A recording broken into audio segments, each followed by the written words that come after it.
अभी इस पल जब आप ये शब्द सुन रहे हैं, आपके मस्तिष्क में 70 अरब न्यूरॉन्स एक साथ सक्रिय हो रहे हैं।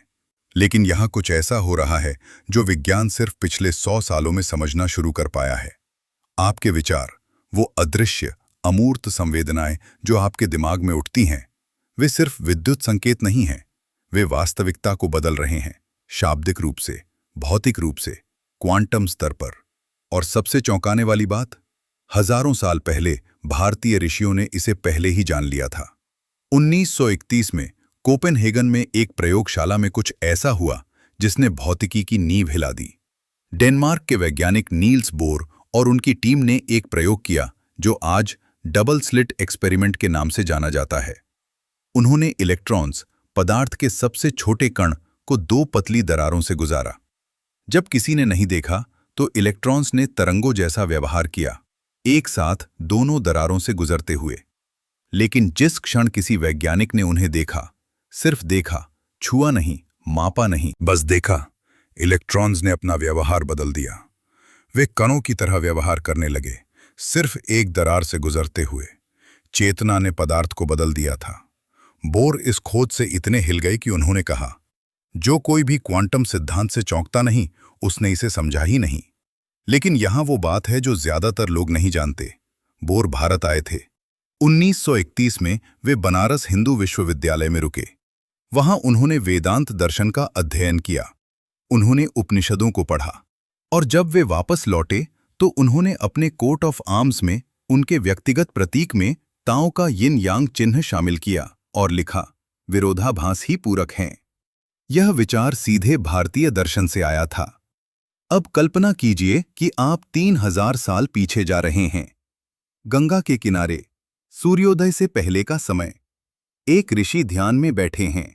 उनके सामने कोई माइक्रोस्कोप नहीं है, कोई प्रयोगशाला नहीं है। फिर भी वे एक सत्य को समझ रहे हैं जिसे आधुनिक विज्ञान 20वीं सदी में खोजेगा। वे समझ रहे हैं कि जिसे हम वास्तविकता कहते हैं वह माया है, एक भ्रम, चेतना द्वारा निर्मित। और ये कोई काव्यात्मक रूपक नहीं था, ये एक सटीक वैज्ञानिक अवलोकन था। ऋग्वेद में लिखा है, एकम सत विप्रा बहुधा वदंती। सत्य एक है, ज्ञानी इसे अनेक नामों से पुकारते हैं। लेकिन मांडूक्य उपनिषद और भी गहरे जाता है।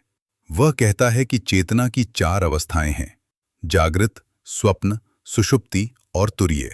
और सबसे महत्वपूर्ण बात, ये कहता है कि भौतिक संसार जिसे हम असली मानते हैं वह तुरीय चेतना का प्रक्षेपण है। पदार्थ चेतना से उत्पन्न होता है, इसके विपरीत नहीं। अब यहां वो बात है जो आपके दिमाग को उड़ा देगी।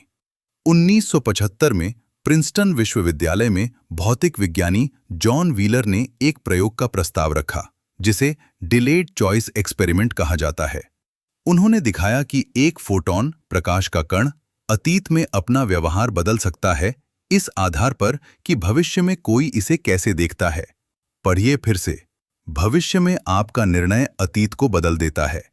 व्हीलर ने इसे पार्टिसिपेटरी यूनिवर्स कहा, एक ब्रह्मांड जहां अवलोकन सिर्फ रिकॉर्ड नहीं करता बल्कि सृजन करता है। यह बिल्कुल वही है जो योग सूत्र में पतंजलि ने 2000 साल पहले कहा था। उन्होंने संकल्प शब्द का उपयोग किया, जिसका अर्थ है दृढ़ इरादा या संकल्पित विचार।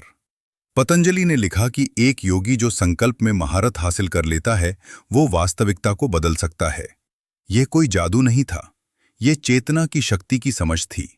और अब 21वीं सदी में क्वांटम भौतिकी यही बात कह रही है। लेकिन यहां एक समस्या है।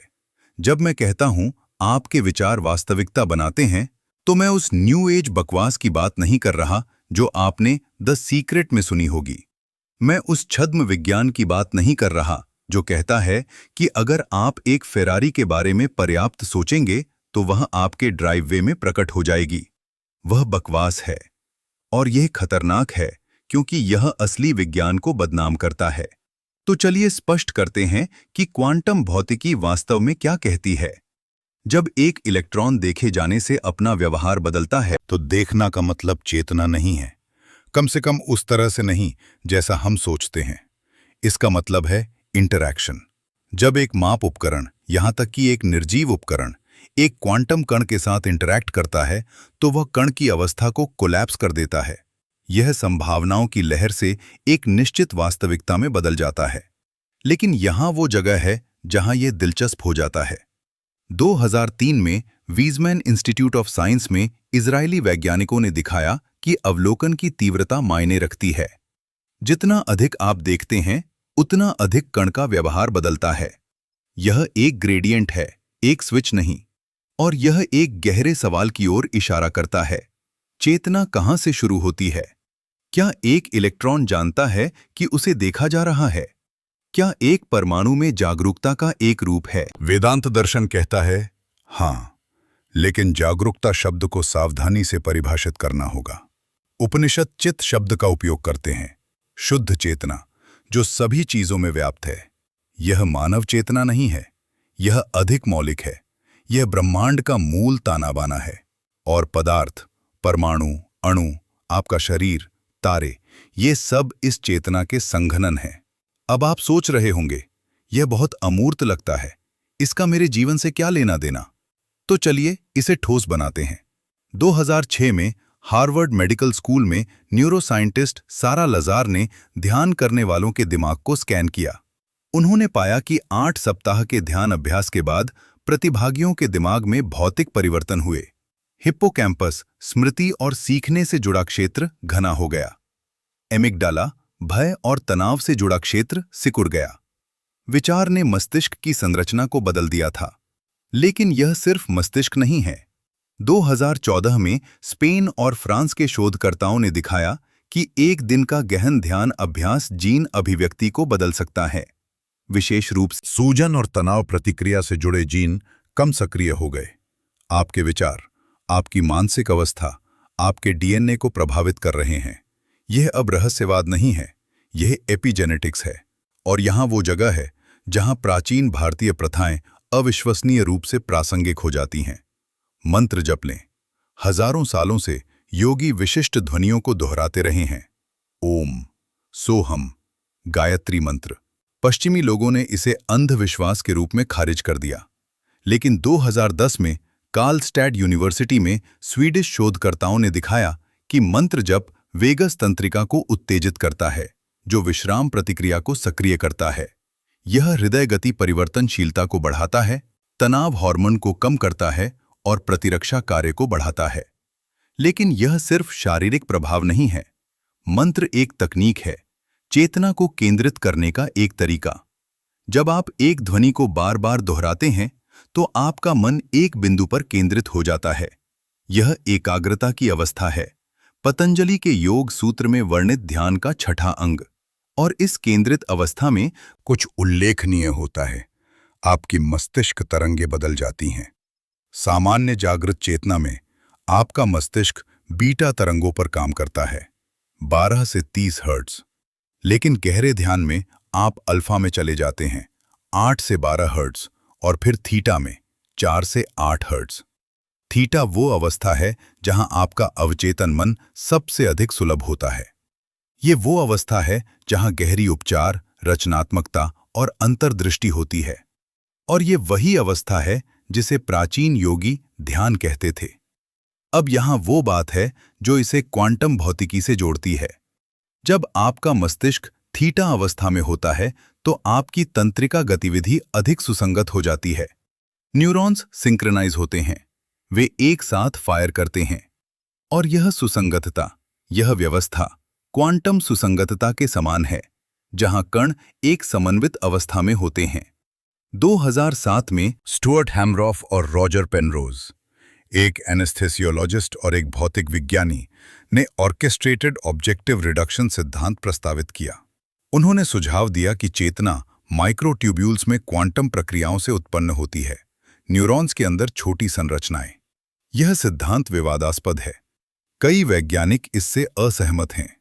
लेकिन यह एक गहरे सवाल की ओर इशारा करता है, क्या चेतना एक क्वांटम घटना है? और अगर ऐसा है तो इसका मतलब है कि जब आप ध्यान करते हैं, जब आप अपने मन को केंद्रित करते हैं, अपने विचारों को शांत करते हैं और गहरी जागरूकता की अवस्था में प्रवेश करते हैं, तो आप सिर्फ अपने मस्तिष्क को नहीं बदल रहे हैं, आप क्वांटम स्तर पर वास्तविकता के साथ इंटरैक्ट कर रहे हैं। आप उस क्षेत्र में प्रवेश कर रहे हैं जहां संभावना वास्तविकता बन जाती है। ये वही है जिसे वेदांत ब्रह्म कहता है, परम वास्तविकता, शुद्ध चेतना का क्षेत्र जिससे सब कुछ उत्पन्न होता है। और ये वही है जिसे क्वांटम भौतिकी क्वांटम फील्ड कहती है, संभावनाओं का समुद्र जहां कण अस्तित्व में आते और जाते हैं, जहां ऊर्जा पदार्थ बन जाती है, जहां अवलोकन सृजन करता है। लेकिन यहां महत्वपूर्ण अंतर है। वेदांत कहता है कि यह क्षेत्र चेतन है, यह निर्जीव नहीं है, यह जागरूक है। और आपकी व्यक्तिगत चेतना, जिसे आत्मन कहा जाता है, इस सार्वभौमिक चेतना का एक हिस्सा है। तत्त्वम असि, तुम वही हो। आप ब्रह्मांड से अलग नहीं हैं, आप ब्रह्मांड हैं, खुद को अनुभव कर रहे हैं। अब यह सुनने में सुंदर लगता है, लेकिन क्या यह सच है? क्या इसका कोई सबूत है? चलिए एक और प्रयोग देखते हैं। 1990 के दशक में Princeton engineering anomalies research lab ने 30 साल तक एक प्रयोग चलाया। उन्होंने लोगों से कहा कि वे एक रैंडम नंबर जनरेटर को प्रभावित करने की कोशिश करें, एक मशीन जो पूरी तरह से यादृच्छिक संख्याएं उत्पन्न करती है। सांख्यिकीय रूप से परिणाम 50-50 होने चाहिए थे, लेकिन लाखों परीक्षणों में उन्होंने पाया कि प्रतिभागी परिणामों को थोड़ा प्रभावित कर सकते थे। प्रभाव छोटा था, लेकिन सांख्यिकीय रूप से महत्वपूर्ण था। आलोचकों ने कहा यह त्रुटि थी, लेकिन फिर कुछ और हुआ। 11 सितंबर 2001 को, जिस दिन वर्ल्ड ट्रेड सेंटर पर हमला हुआ, दुनिया भर में रैंडम नंबर जनरेटर्स ने विसंगतियां दिखाईं। यादृच्छिकता कम यादृच्छिक हो गई। यह ऐसा था जैसे लाखों लोगों की सामूहिक चेतना, सभी एक ही दर्दनाक घटना पर केंद्रित, ने क्वांटम यादृच्छिकता को प्रभावित किया। यह ग्लोबल कॉन्शियसनेस प्रोजेक्ट बन गया, जो आज भी चल रहा है। और जबकि परिणाम विवादास्पद हैं, वे एक आकर्षक संभावना की ओर इशारा करते हैं कि चेतना, विशेष रूप से सामूहिक, केंद्रित चेतना, भौतिक प्रणालियों को प्रभावित कर सकती है। अब भारतीय परंपरा में इसके लिए एक शब्द है, संकल्प शक्ति। यह सिर्फ इच्छा शक्ति नहीं है, यह केंद्रित इरादे की शक्ति है, और इसे विकसित करने के लिए विशिष्ट तकनीकें हैं। विजुअलाइजेशन, उदाहरण के लिए, योग निद्रा में, योगिक नींद की एक अवस्था, अभ्यासकर्ता एक संकल्प बनाता है, एक गहरा इरादा, और इसे अवचेतन मन में रोपता है। यह सकारात्मक सोच नहीं है, यह न्यूरोप्लास्टिसिटी है, मस्तिष्क की खुद को फिर से तार करने की क्षमता। 2015 में केस वेस्टर्न रिजर्व यूनिवर्सिटी के शोधकर्ताओं ने दिखाया कि विजुअलाइजेशन मांसपेशियों की ताकत बढ़ा सकता है। प्रतिभागियों ने सिर्फ व्यायाम की कल्पना की, उन्होंने वास्तव में व्यायाम नहीं किया, और उनकी मांसपेशियों की ताकत में 13% की वृद्धि हुई। मानसिक अभ्यास ने भौतिक परिवर्तन पैदा किया, मन ने शरीर को बदल दिया। लेकिन यह और भी गहरा जाता है। तंत्र परंपरा में, जो अक्सर गलत समझी जाती है, एक अभ्यास है जिसे भावना कहा जाता है। इसका मतलब है भावना या दृष्टि। तांत्रिक साधक खुद को देवता के रूप में विजुअलाइज करता है, शिव, शक्ति, काली। यह अहंकार नहीं है, यह एक मनोवैज्ञानिक तकनीक है। अपने आप को दिव्य के रूप में देखकर आप अपनी सीमित पहचान को भंग करते हैं। आप अपनी चेतना का विस्तार करते हैं। आप उस वास्तविकता में कदम रखते हैं जहां आप और ब्रह्मांड अलग नहीं हैं। और यहां वो बात है जो इसे क्वांटम भौतिकी से जोड़ती है। क्वांटम उलझाव में, जिसे आइंस्टीन ने दूरी पर भूतिया क्रिया कहा, दो कण इतने जुड़े हो सकते हैं कि एक को प्रभावित करना तुरंत दूसरे को प्रभावित करता है, चाहे वे कितनी भी दूर क्यों ना हो। ये अलगाव का भ्रम है। क्वांटम स्तर पर सब कुछ जुड़ा हुआ है। वेदांत ने इसे इंद्र का जाल कहा, एक रूपक जहां ब्रह्मांड एक विशाल जाल है और प्रत्येक चौराहे पर एक रत्न है जो अन्य सभी रत्नों को प्रतिबिंबित करता है। आप एक अलग इकाई नहीं हैं, आप पूरे का एक प्रतिबिंब हैं। और जब आप अपनी चेतना को बदलते हैं तो आप पूरे को प्रभावित करते हैं। लेकिन यहां वो सवाल है जो हर किसी के मन में है, अगर ये सच है तो हम इसे अपने जीवन में कैसे उपयोग करें? अगर चेतना वास्तव में वास्तविकता को प्रभावित करती है तो हम इस शक्ति का उपयोग कैसे करें? और यहीं पर ज्यादातर लोग गलत हो जाते हैं। वे सोचते हैं कि ये इच्छा के बारे में है। वे सोचते हैं मैं $1 मिलियन चाहता हूं, और फिर वे निराश हो जाते हैं जब कुछ नहीं होता। लेकिन योग सूत्र स्पष्ट हैं। संकल्प शक्ति इच्छा के बारे में नहीं है, ये संरेखण के बारे में है। पतंजलि कहते हैं कि सिद्धियां, अलौकिक शक्तियां तब आती हैं जब मन पूरी तरह से शांत होता है, जब अहंकार भंग हो जाता है, जब आप सार्वभौमिक चेतना के साथ संरेखित होते हैं। यह व्यक्तिगत इच्छा को थोपने के बारे में नहीं है, यह ब्रह्मांड के प्रवाह के साथ संरेखित होने के बारे में है। यह धर्म आपके सच्चे स्वभाव को खोजने के बारे में है। और जब आप संरेखित होते हैं तो कुछ उल्लेखनीय होता है। सिंक्रोनिसिटी बढ़ जाती है, सही लोग सही समय पर दिखाई देते हैं, अवसर खुलते हैं। यह जादू नहीं है, यह इस तथ्य का परिणाम है कि आपकी चेतना, आपकी जागरूकता अधिक सुसंगत, अधिक केंद्रित, अधिक शक्तिशाली हो गई है। आप क्वांटम क्षेत्र के साथ अधिक प्रभावी ढंग से इंटरैक्ट कर रहे हैं। 2018 में California institute of integrative studies के शोधकर्ताओं ने ध्यान करने वालों के एक समूह का अध्ययन किया, जिन्होंने 10 साल से अधिक समय तक अभ्यास किया था। उन्होंने पाया कि इन अभ्यासकर्ताओं ने प्रवाह अवस्थाओं में अधिक समय बिताया, गहरी एकाग्रता की अवस्थाएं जहां समय गायब हो जाता है और प्रदर्शन चरम पर होता है। लेकिन इससे भी अधिक दिलचस्प, उन्होंने पाया कि ये अभ्यासकर्ता अपने जीवन में अधिक सार्थक संयोग की रिपोर्ट करते हैं। अब आलोचक कहेंगे यह पुष्टि पूर्वाग्रह है कि ध्यान करने वाले सिर्फ पैटर्न देखने के लिए अधिक इच्छुक हैं। लेकिन क्या होगा अगर यह इससे अधिक हो? क्या होगा अगर अपनी चेतना को बदलकर आप वास्तव में संभावनाओं के क्षेत्र को बदल रहे हैं? क्या होगा अगर आप शाब्दिक रूप से एक अलग वास्तविकता में कदम रख रहे हैं? ये मल्टीवर्स सिद्धांत है। विचार कि अनंत समानांतर ब्रह्मांड मौजूद हैं, प्रत्येक एक अलग संभावना का प्रतिनिधित्व करता है।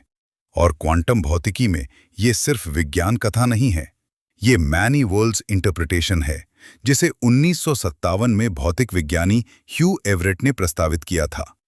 हर बार जब एक क्वांटम माप होता है तो ब्रह्मांड विभाजित हो जाता है। सभी संभावनाएं होती हैं, बस अलग अलग शाखाओं में। अब यहां वो बात है जो आपके दिमाग को उड़ा देगी। अगर ये सच है तो इसका मतलब है कि हर निर्णय जो आप लेते हैं, हर विचार जो आप सोचते हैं, आपको एक अलग शाखा में ले जाता है। आप लगातार अपनी वास्तविकता चुन रहे हैं। और अगर आप अपनी चेतना को बदल सकते हैं, अगर आप अपने विचारों को अधिक सुसंगत, अधिक केंद्रित, अधिक संरेखित बना सकते हैं, तो आप उन शाखाओं को चुन सकते हैं जो अधिक अनुकूल हैं। ये वही है जिसे वेदांत कर्मयोग कहता है, कार्रवाई का योग। ये सिर्फ अच्छे काम करने के बारे में नहीं है, ये जागरूकता के साथ कार्य करने के बारे में है। ये समझने के बारे में है कि हर कार्रवाई, हर विचार एक बीज है जो भविष्य में फल देगा। और अगर आप सही बीज बोते हैं तो आप सही फल काटेंगे। लेकिन यहां महत्वपूर्ण बात है, ये तत्काल नहीं है, ये जादू नहीं है, यह एक प्रक्रिया है। जब आप ध्यान करना शुरू करते हैं, जब आप अपने विचारों को देखना शुरू करते हैं, जब आप अपनी चेतना को बदलना शुरू करते हैं, तो परिवर्तन सूक्ष्म होते हैं। पहले तो आप कुछ भी नोटिस नहीं कर सकते, लेकिन समय के साथ, हफ्तों, महीनों, सालों के साथ परिवर्तन संचित होते हैं। आपका मस्तिष्क बदलता है, आपके जीन बदलते हैं, आपकी धारणा बदलती है। और जैसे जैसे आपकी धारणा बदलती है, आपकी वास्तविकता बदलती है। ये न्यूरोप्लास्टिसिटी है, मस्तिष्क की खुद को फिर से तार करने की क्षमता। और ये एपिजेनेटिक्स है, पर्यावरण और अनुभव के आधार पर जीन अभिव्यक्ति को बदलने की क्षमता। लेकिन वेदांत के दृष्टिकोण से यह कुछ और भी गहरा है। ये साधना है, आध्यात्मिक अभ्यास। ये धीरे धीरे व्यवस्थित रूप से अपनी चेतना को बदलने की प्रक्रिया है, ताकि आप अपने सच्चे स्वभाव को महसूस कर सकें। और आपका सच्चा स्वभाव क्या है? वेदांत कहता है, आप ब्रह्म हैं, आप सार्वभौमिक चेतना हैं, आप वह क्षेत्र हैं जिससे सब कुछ उत्पन्न होता है। आप अपने शरीर नहीं हैं, आप अपने विचार नहीं हैं, आप अपनी भावनाएं नहीं हैं। आप शुद्ध जागरूकता हैं, साक्षी, दृष्टा, वह चेतना जो सब कुछ देखती है लेकिन किसी भी चीज से प्रभावित नहीं होती। और जब आप इसे महसूस करते हैं, जब आप वास्तव में गहराई से, अनुभवात्मक रूप से इसे समझते हैं, तो सब कुछ बदल जाता है। भय गायब हो जाता है, चिंता गायब हो जाती है, क्योंकि आप समझते हैं कि आप नश्वर नहीं हैं, आप अस्थायी नहीं हैं, आप शाश्वत हैं। आप वो चेतना हैं जो हमेशा रही है और हमेशा रहेगी। ये मोक्ष है, मुक्ति। और ये सिर्फ मृत्यु के बाद की स्थिति नहीं है। ये कुछ ऐसा है जिसे आप अभी अनुभव कर सकते हैं, इस जीवन में, इस शरीर में। ये जीवन मुक्ति है, जीवित रहते हुए मुक्ति। लेकिन यहां वो बात है जो इसे व्यावहारिक बनाती है। आपको एक गुफा में नहीं जाना है, आपको दुनिया को त्यागने की जरूरत नहीं है। भगवद गीता, जो शायद भारतीय दर्शन का सबसे व्यावहारिक पाठ है, कहती है कि आप दुनिया में रह सकते हैं, काम कर सकते हैं, परिवार रख सकते हैं और फिर भी आध्यात्मिक मुक्ति प्राप्त कर सकते हैं। कुंजी है निष्काम कर्म, निस्वार्थ कार्रवाई, परिणाम से जुड़े बिना कार्य करना, अहंकार को भंग करना। और यहीं पर क्वांटम भौतिकी और वेदांत पूरी तरह से संरेखित होते हैं। क्वांटम भौतिकी कहती है अवलोकन वास्तविकता को बदलता है। वेदांत कहता है चेतना वास्तविकता बनाती है। दोनों इस बात पर सहमत हैं कि पर्यवेक्षक और देखी गई चीज अलग नहीं है। दोनों इस बात पर सहमत हैं कि वास्तविकता भागीदारी है, निष्क्रिय नहीं। दोनों इस बात पर सहमत हैं कि आपकी चेतना ब्रह्मांड को आकार देने में एक भूमिका निभाते हैं। तो सवाल ये नहीं है कि क्या आपके विचार वास्तविकता बनाते हैं। सवाल ये है, आप किस तरह की वास्तविकता बना रहे हैं। आप किस तरह के विचार सोच रहे हैं। आप किस तरह की चेतना विकसित कर रहे हैं। क्योंकि यहाँ सच्चाई है, आप हर पल चुन रहे हैं। हर विचार एक चुनाव है, हर कार्रवाई एक चुनाव है। और ये चुनाव, ये छोटे प्रतीत होने वाले महत्वहीन क्षण संचित होते हैं। वे आपके मस्तिष्क को आकार देते हैं, वे आपके जीन को प्रभावित करते हैं, वे आपकी धारणा को बदलते हैं। और जैसे जैसे आपकी धारणा बदलती है, आपकी वास्तविकता बदलती है। ये क्वांटम भौतिकी का वादा है, ये वेदांत का वादा है कि आप शक्तिहीन नहीं हैं, कि आप परिस्थितियों के शिकार नहीं हैं, कि आपके पास आपकी चेतना में वास्तविकता को बदलने की शक्ति है। लेकिन यह शक्ति जिम्मेदारी के साथ आती है, क्योंकि अगर आपके विचार वास्तविकता बनाते हैं तो आप जो बनाते हैं उसके लिए आप जिम्मेदार हैं। अगर आप भय में रहते हैं तो आप एक भयपूर्ण वास्तविकता बनाते हैं। अगर आप क्रोध में रहते हैं तो आप एक क्रोधित वास्तविकता बनाते हैं। लेकिन अगर आप प्रेम में रहते हैं, अगर आप करुणा में रहते हैं, तो आप एक अलग तरह की वास्तविकता बनाते हैं। और ये सिर्फ आपके लिए नहीं है। याद रखें क्वांटम उलझाव, याद रखें इंद्र का जाल। आप अलग नहीं हैं। जब आप अपनी चेतना को बदलते हैं तो आप सामूहिक चेतना को प्रभावित करते हैं। जब आप अपने मन को शांत करते हैं तो आप दुनिया में शांति में योगदान करते हैं। जब आप प्रेम विकसित करते हैं तो आप प्रेम के क्षेत्र को मजबूत करते हैं। ये लोक संग्रह है, दुनिया की भलाई। और ये सिर्फ एक नैतिक आदर्श नहीं है, ये एक वैज्ञानिक वास्तविकता है। क्योंकि क्वांटम स्तर पर हम सब जुड़े हुए हैं, हम सब एक ही क्षेत्र का हिस्सा हैं। और जब हम में से एक उठता है तो हम सब उठते हैं। तो ये सिर्फ आपके बारे में नहीं है, ये हम सब के बारे में है, ये मानवता के बारे में है, ये ग्रह के बारे में है, यह ब्रह्मांड के बारे में है। क्योंकि अगर चेतना वास्तव में वास्तविकता बनाती है तो हमारी सामूहिक चेतना हमारे सामूहिक भविष्य को बनाती है। और अभी इस क्षण में मानवता एक चौराहे पर खड़ी है। हम एक ऐसी दुनिया बना सकते हैं जो भय, विभाजन और विनाश पर आधारित है, या हम एक ऐसी दुनिया बना सकते हैं जो प्रेम, एकता और सृजन पर आधारित है। चुनाव हमारा है, और यह चुनाव हर पल होता है, हर विचार के साथ, हर कार्रवाई के साथ। ये क्वांटम भौतिकी का संदेश है, ये वेदांत का संदेश है कि हम निर्माता हैं, कि हम शक्तिशाली हैं, कि हम जिम्मेदार हैं और कि हमारे पास अभी इस क्षण में एक बेहतर दुनिया बनाने की शक्ति है। लेकिन ये शक्ति बाहर से नहीं आती, ये अंदर से आती है। ये आपकी चेतना से आती है, ये आपकी जागरूकता से आती है, ये आपकी क्षमता से आती है कि आप खुद को देखें, अपने विचारों को देखें, अपने पैटर्न को देखें और चुनें, सचेत रूप से, जानबूझकर एक अलग रास्ता। ये विवेक है, विवेक। ये सत्य और असत्य के बीच, वास्तविक और अवास्तविक के बीच, शाश्वत और अस्थायी के बीच अंतर करने की क्षमता है। और ये क्षमता विकसित की जा सकती है। ये अभ्यास के साथ मजबूत होती है। ये ध्यान के साथ, आत्मजांच के साथ, सचेत जीवन के साथ तेज होती है। और जैसे जैसे ये तेज होती है, कुछ उल्लेखनीय होता है। आप स्पष्ट रूप से देखना शुरू करते हैं। आप पैटर्न देखते हैं जो आपने पहले नहीं देखे। आप संबंध देखते हैं जो छिपे हुए थे। आप समझते हैं कि सब कुछ कैसे जुड़ा हुआ है, कैसे आपके विचार आपकी भावनाओं को प्रभावित करते हैं, कैसे आपकी भावनाएं आपकी कार्रवाइयों को प्रभावित करती हैं, कैसे आपकी कार्रवाइयां आपकी वास्तविकता को आकार देती हैं। और इस समझ के साथ शक्ति आती है, वास्तविक शक्ति, बदलने की शक्ति, बनाने की शक्ति, बदलने की शक्ति, न केवल अपने आप को बल्कि दुनिया को। यह सिद्धि है, पूर्णता। और यह कोई दूर का लक्ष्य नहीं है, यह एक प्रक्रिया है, यह एक यात्रा है, और यह अभी शुरू होती है, इस क्षण में, इस सांस के साथ, इस विचार के साथ। क्योंकि यहां अंतिम सत्य है, आप पहले से ही पूर्ण हैं। आप पहले से ही पूर्ण हैं। आप पहले से ही वो सब कुछ हैं जो आपको होने की जरूरत है। आपको कुछ भी बनने की जरूरत नहीं है, आपको बस याद रखने की जरूरत है। याद रखें कि आप कौन हैं। याद रखें कि आप क्या हैं। याद रखें कि आप शुद्ध चेतना हैं, शाश्वत जागरूकता, वह क्षेत्र जिससे सब कुछ उत्पन्न होता है। और जब आप याद करते हैं, जब आप वास्तव में गहराई से याद करते हैं, तो सब कुछ बदल जाता है। क्योंकि तब आप पीड़ित नहीं हैं, तब आप निर्माता हैं। तब आप जानते हैं कि आपके विचार वास्तविकता बनाते हैं, और आप सचेत रूप से, जानबूझकर, प्रेम के साथ उस वास्तविकता को बनाना चुनते हैं जिसे आप अनुभव करना चाहते हैं। ये क्वांटम भौतिकी का वादा है, ये वेदांत का वादा है, और ये आपका जन्मसिद्ध अधिकार है। अब जब हमने ये समझ लिया है कि चेतना और पदार्थ अलग नहीं हैं, तो एक गहरा सवाल उठता है। अगर प्राचीन ऋषियों ने ये सब पहले ही जान लिया था, तो उन्होंने इसे कैसे जाना?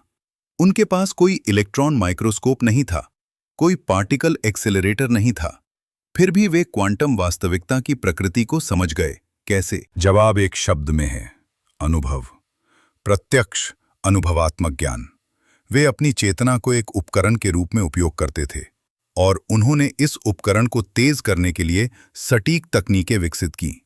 ये तकनीकें आज भी मौजूद हैं, और अब 21वीं सदी में आधुनिक विज्ञान ये साबित कर रहा है कि ये तकनीकें काम करती हैं। चलिए सबसे बुनियादी से शुरू करते हैं। सांस। प्राणायाम, सांस का नियंत्रण। ये सिर्फ गहरी सांस लेना नहीं है, यह एक परिष्कृत विज्ञान है। पतंजलि के योग सूत्र में प्राणायाम चौथा अंग है, आसन के बाद, ध्यान से पहले। यह शारीरिक अभ्यास और मानसिक एकाग्रता के बीच का पुल है। लेकिन यहां वो बात है जो ज्यादातर लोग नहीं समझते। प्राणायाम सिर्फ ऑक्सीजन के बारे में नहीं है, यह प्राण के बारे में है। जीवन शक्ति, वह सूक्ष्म ऊर्जा जो सभी जीवित चीजों को जीवंत करती है। वेदांत कहता है कि प्राण चेतना और पदार्थ के बीच की कड़ी है। यह वह माध्यम है जिसके माध्यम से चेतना शरीर को प्रभावित करती है। अब यह रहस्यमय लगता है, लेकिन 2015 में हार्वर्ड मेडिकल स्कूल के शोधकर्ताओं ने कुछ उल्लेखनीय खोजा। उन्होंने पाया कि नियंत्रित श्वास, विशेष रूप से धीमी, लयबद्ध श्वास, वेगस तंत्रिका को सीधे उत्तेजित करती है। यह तंत्रिका आपके मस्तिष्क को आपके हृदय, फेफड़ों और पाचन तंत्र से जोड़ती है। जब आप धीरे धीरे सांस लेते हैं तो वेगस तंत्रिका पैरासिम्पैथेटिक तंत्रिका तंत्र को सक्रिय करती है। आराम और पाचन प्रतिक्रिया। हृदय गति धीमी हो जाती है, रक्तचाप कम हो जाता है, कोर्टिसोल, तनाव हार्मोन गिर जाता है। लेकिन यह और भी गहरा जाता है। 2018 में ट्रिनिटी कॉलेज डबलिन के न्यूरोसाइंटिस्ट्स ने दिखाया कि श्वास सीधे मस्तिष्क रसायन विज्ञान को प्रभावित करती है। जब आप धीरे धीरे सांस लेते हैं तो आपका मस्तिष्क नोरेपिनेफ्रिन का उत्पादन करता है, एक न्यूरोट्रांसमीटर जो ध्यान और फोकस को बढ़ाता है। लेकिन यहां मोड़ है, नोरेपिनेफ्रिन का स्तर आपकी श्वास की गति से सीधे जुड़ा हुआ है। जब आप तेजी से सांस लेते हैं तो स्तर बढ़ता है, आप सतर्क हो जाते हैं लेकिन बिखरे हुए। जब आप धीरे धीरे सांस लेते हैं तो स्तर इष्टतम हो जाता है, आप केंद्रित और शांत होते हैं। ये बिल्कुल वही है जो योग ग्रंथों ने हजारों साल पहले कहा था। हठ योग प्रदीपिका 14वीं सदी का एक पाठ कहता है, जब सांस अस्थिर होती है तो मन अस्थिर होता है। जब सांस स्थिर होती है तो मन स्थिर होता है। ये कोई रूपक नहीं था, ये एक सटीक न्यूरोलॉजिकल अवलोकन था। अब चलिए एक विशिष्ट तकनीक देखते हैं, नाड़ी शोधन, वैकल्पिक नासिका श्वास। आप अपनी दाहिनी नासिका से सांस लेते हैं, फिर बाईं से छोड़ते हैं, फिर बाईं से सांस लेते हैं, दाहिनी से छोड़ते हैं। ये सरल लगता है, लेकिन प्रभाव गहरे हैं। योग शरीर विज्ञान में दाहिनी नासिका पिंगला नाड़ी से जुड़ी है, सौर, मर्दाना, सक्रिय ऊर्जा। बाईं नासिका ईड़ा नाड़ी से जुड़ी है, चंद्र, स्त्री, ग्रहणशील ऊर्जा।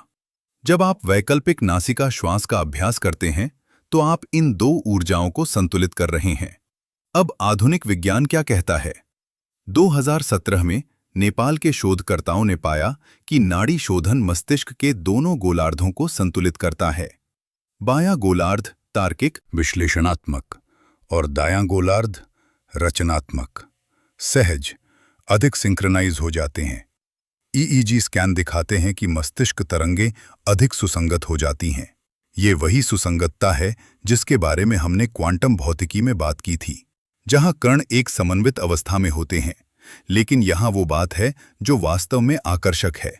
जब आपका मस्तिष्क अधिक सुसंगत होता है तो आपकी चेतना अधिक केंद्रित होती है, और जब आपकी चेतना अधिक केंद्रित होती है तो आपकी वास्तविकता को प्रभावित करने की क्षमता बढ़ जाती है।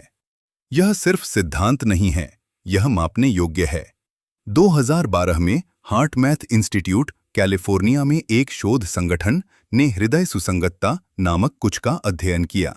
उन्होंने पाया कि जब आप धीमी, लयबद्ध श्वास के साथ सकारात्मक भावनाओं को जोड़ते हैं तो आपकी हृदय गति परिवर्तनशीलता एक सुसंगत पैटर्न में आ जाती है, और ये सुसंगत पैटर्न एक विद्युत चुंबकीय क्षेत्र उत्पन्न करता है जो आपके शरीर से 3 मीटर तक फैलता है। अब यहाँ वो जगह है जहाँ ये जंगली हो जाता है। उन्होंने पाया कि यह विद्युत चुंबकीय क्षेत्र आपके आसपास के लोगों को प्रभावित कर सकता है। जब आप हृदय सुसंगतता की अवस्था में होते हैं तो आपके पास खड़े लोग अधिक शांत, अधिक केंद्रित महसूस करते हैं। आप शाब्दिक रूप से अपने आसपास की ऊर्जा को बदल रहे हैं। यह वही है जिसे योग प्राण विस्तार कहता है, जीवन शक्ति का विस्तार। और यह वही है जिसे बौद्ध धर्म मेत्ता कहता है, प्रेम पूर्ण दयालुता। जब आप इन अवस्थाओं को विकसित करते हैं तो आप सिर्फ अपने आप को नहीं बदल रहे हैं, आप अपने आसपास के क्षेत्र को बदल रहे हैं। आप सामूहिक चेतना में योगदान कर रहे हैं। लेकिन चलिए और गहरे जाते हैं। प्राणायाम सिर्फ शुरुआत है। अगला कदम है मुद्रा, हाथ के इशारे जो ऊर्जा प्रवाह को निर्देशित करते हैं। पश्चिमी लोग अक्सर इन्हें प्रतीकात्मक मानते हैं, लेकिन योग शरीर विज्ञान में मुद्राएं सटीक उपकरण हैं। आपके हाथों में 72,000 नाड़ियां समाप्त होती हैं, सूक्ष्म ऊर्जा चैनल। जब आप अपनी उंगलियों को विशिष्ट तरीकों से व्यवस्थित करते हैं तो आप इन चैनलों में ऊर्जा के प्रवाह को बदलते हैं। यह एक विद्युत सर्किट को पूरा करने जैसा है। सबसे प्रसिद्ध मुद्रा लें, ज्ञान मुद्रा। आप अपने अंगूठे की नोक को अपनी तर्जनी की नोक से छूते हैं, बाकी 3 उंगलियां सीधी रहती हैं। योग कहता है कि यह मुद्रा ज्ञान और एकाग्रता को बढ़ाती है। लेकिन क्या इसका कोई वैज्ञानिक आधार है? 2014 में भारतीय शोधकर्ताओं ने ईईजी का उपयोग करके ध्यान के दौरान विभिन्न मुद्राओं के प्रभाव का अध्ययन किया। उन्होंने पाया कि ज्ञान मुद्रा अल्फा तरंगों को बढ़ाती है, 8 से 12 हर्ट्ज, जो शांत सतर्कता से जुड़ी हैं। ये प्रीफ्रंटल कॉर्टेक्स में गतिविधि को भी बढ़ाती है, मस्तिष्क का वो क्षेत्र जो निर्णय लेने और आत्मनियंत्रण के लिए जिम्मेदार है। अब यह सहसंबंध हो सकता है, कारण नहीं। लेकिन यहां दिलचस्प बात है, प्रभाव तत्काल है। जिस क्षण आप मुद्रा बनाते हैं, मस्तिष्क गतिविधि बदल जाती है। यह सुझाव देता है कि हाथ की स्थिति और मस्तिष्क कार्य के बीच एक सीधा संबंध है। और यह समझ में आता है, आपके हाथ आपके मस्तिष्क के एक बड़े हिस्से द्वारा नियंत्रित होते हैं, मोटर कॉर्टेक्स का लगभग 1/4। जब आप अपने हाथों को विशिष्ट तरीकों से व्यवस्थित करते हैं तो आप मस्तिष्क के विशिष्ट क्षेत्रों को सक्रिय कर रहे हैं। आप न्यूरल सर्किट बना रहे हैं। आप अपने मस्तिष्क को फिर से तार कर रहे हैं। यह न्यूरोप्लास्टिसिटी है और यह योग का दिल है। विचार ये नहीं है कि आप पहले से ही पूर्ण हैं और कुछ भी बदलने की जरूरत नहीं है। विचार ये है कि आप लगातार बदल रहे हैं और आप सचेत रूप से उस परिवर्तन को निर्देशित कर सकते हैं। अब चलिए चक्रों के बारे में बात करते हैं। शायद योग की सबसे गलत समझी जाने वाली अवधारणा। पश्चिम में चक्रों को अक्सर न्यू एज बकवास के रूप में खारिज कर दिया जाता है, लेकिन मूल ग्रंथों में, तंत्र और हठ योग में चक्र एक परिष्कृत मानचित्र हैं। वे शरीर में ऊर्जा केंद्रों का प्रतिनिधित्व करते हैं, जहां भौतिक, भावनात्मक और आध्यात्मिक प्रक्रियाएं प्रतिच्छेद करती हैं। 7 मुख्य चक्र हैं, रीढ़ की हड्डी के आधार से लेकर सिर के शीर्ष तक। प्रत्येक चक्र एक विशिष्ट अंतःस्रावी ग्रंथि, एक तंत्रिका जाल और चेतना की एक अवस्था से मेल खाता है।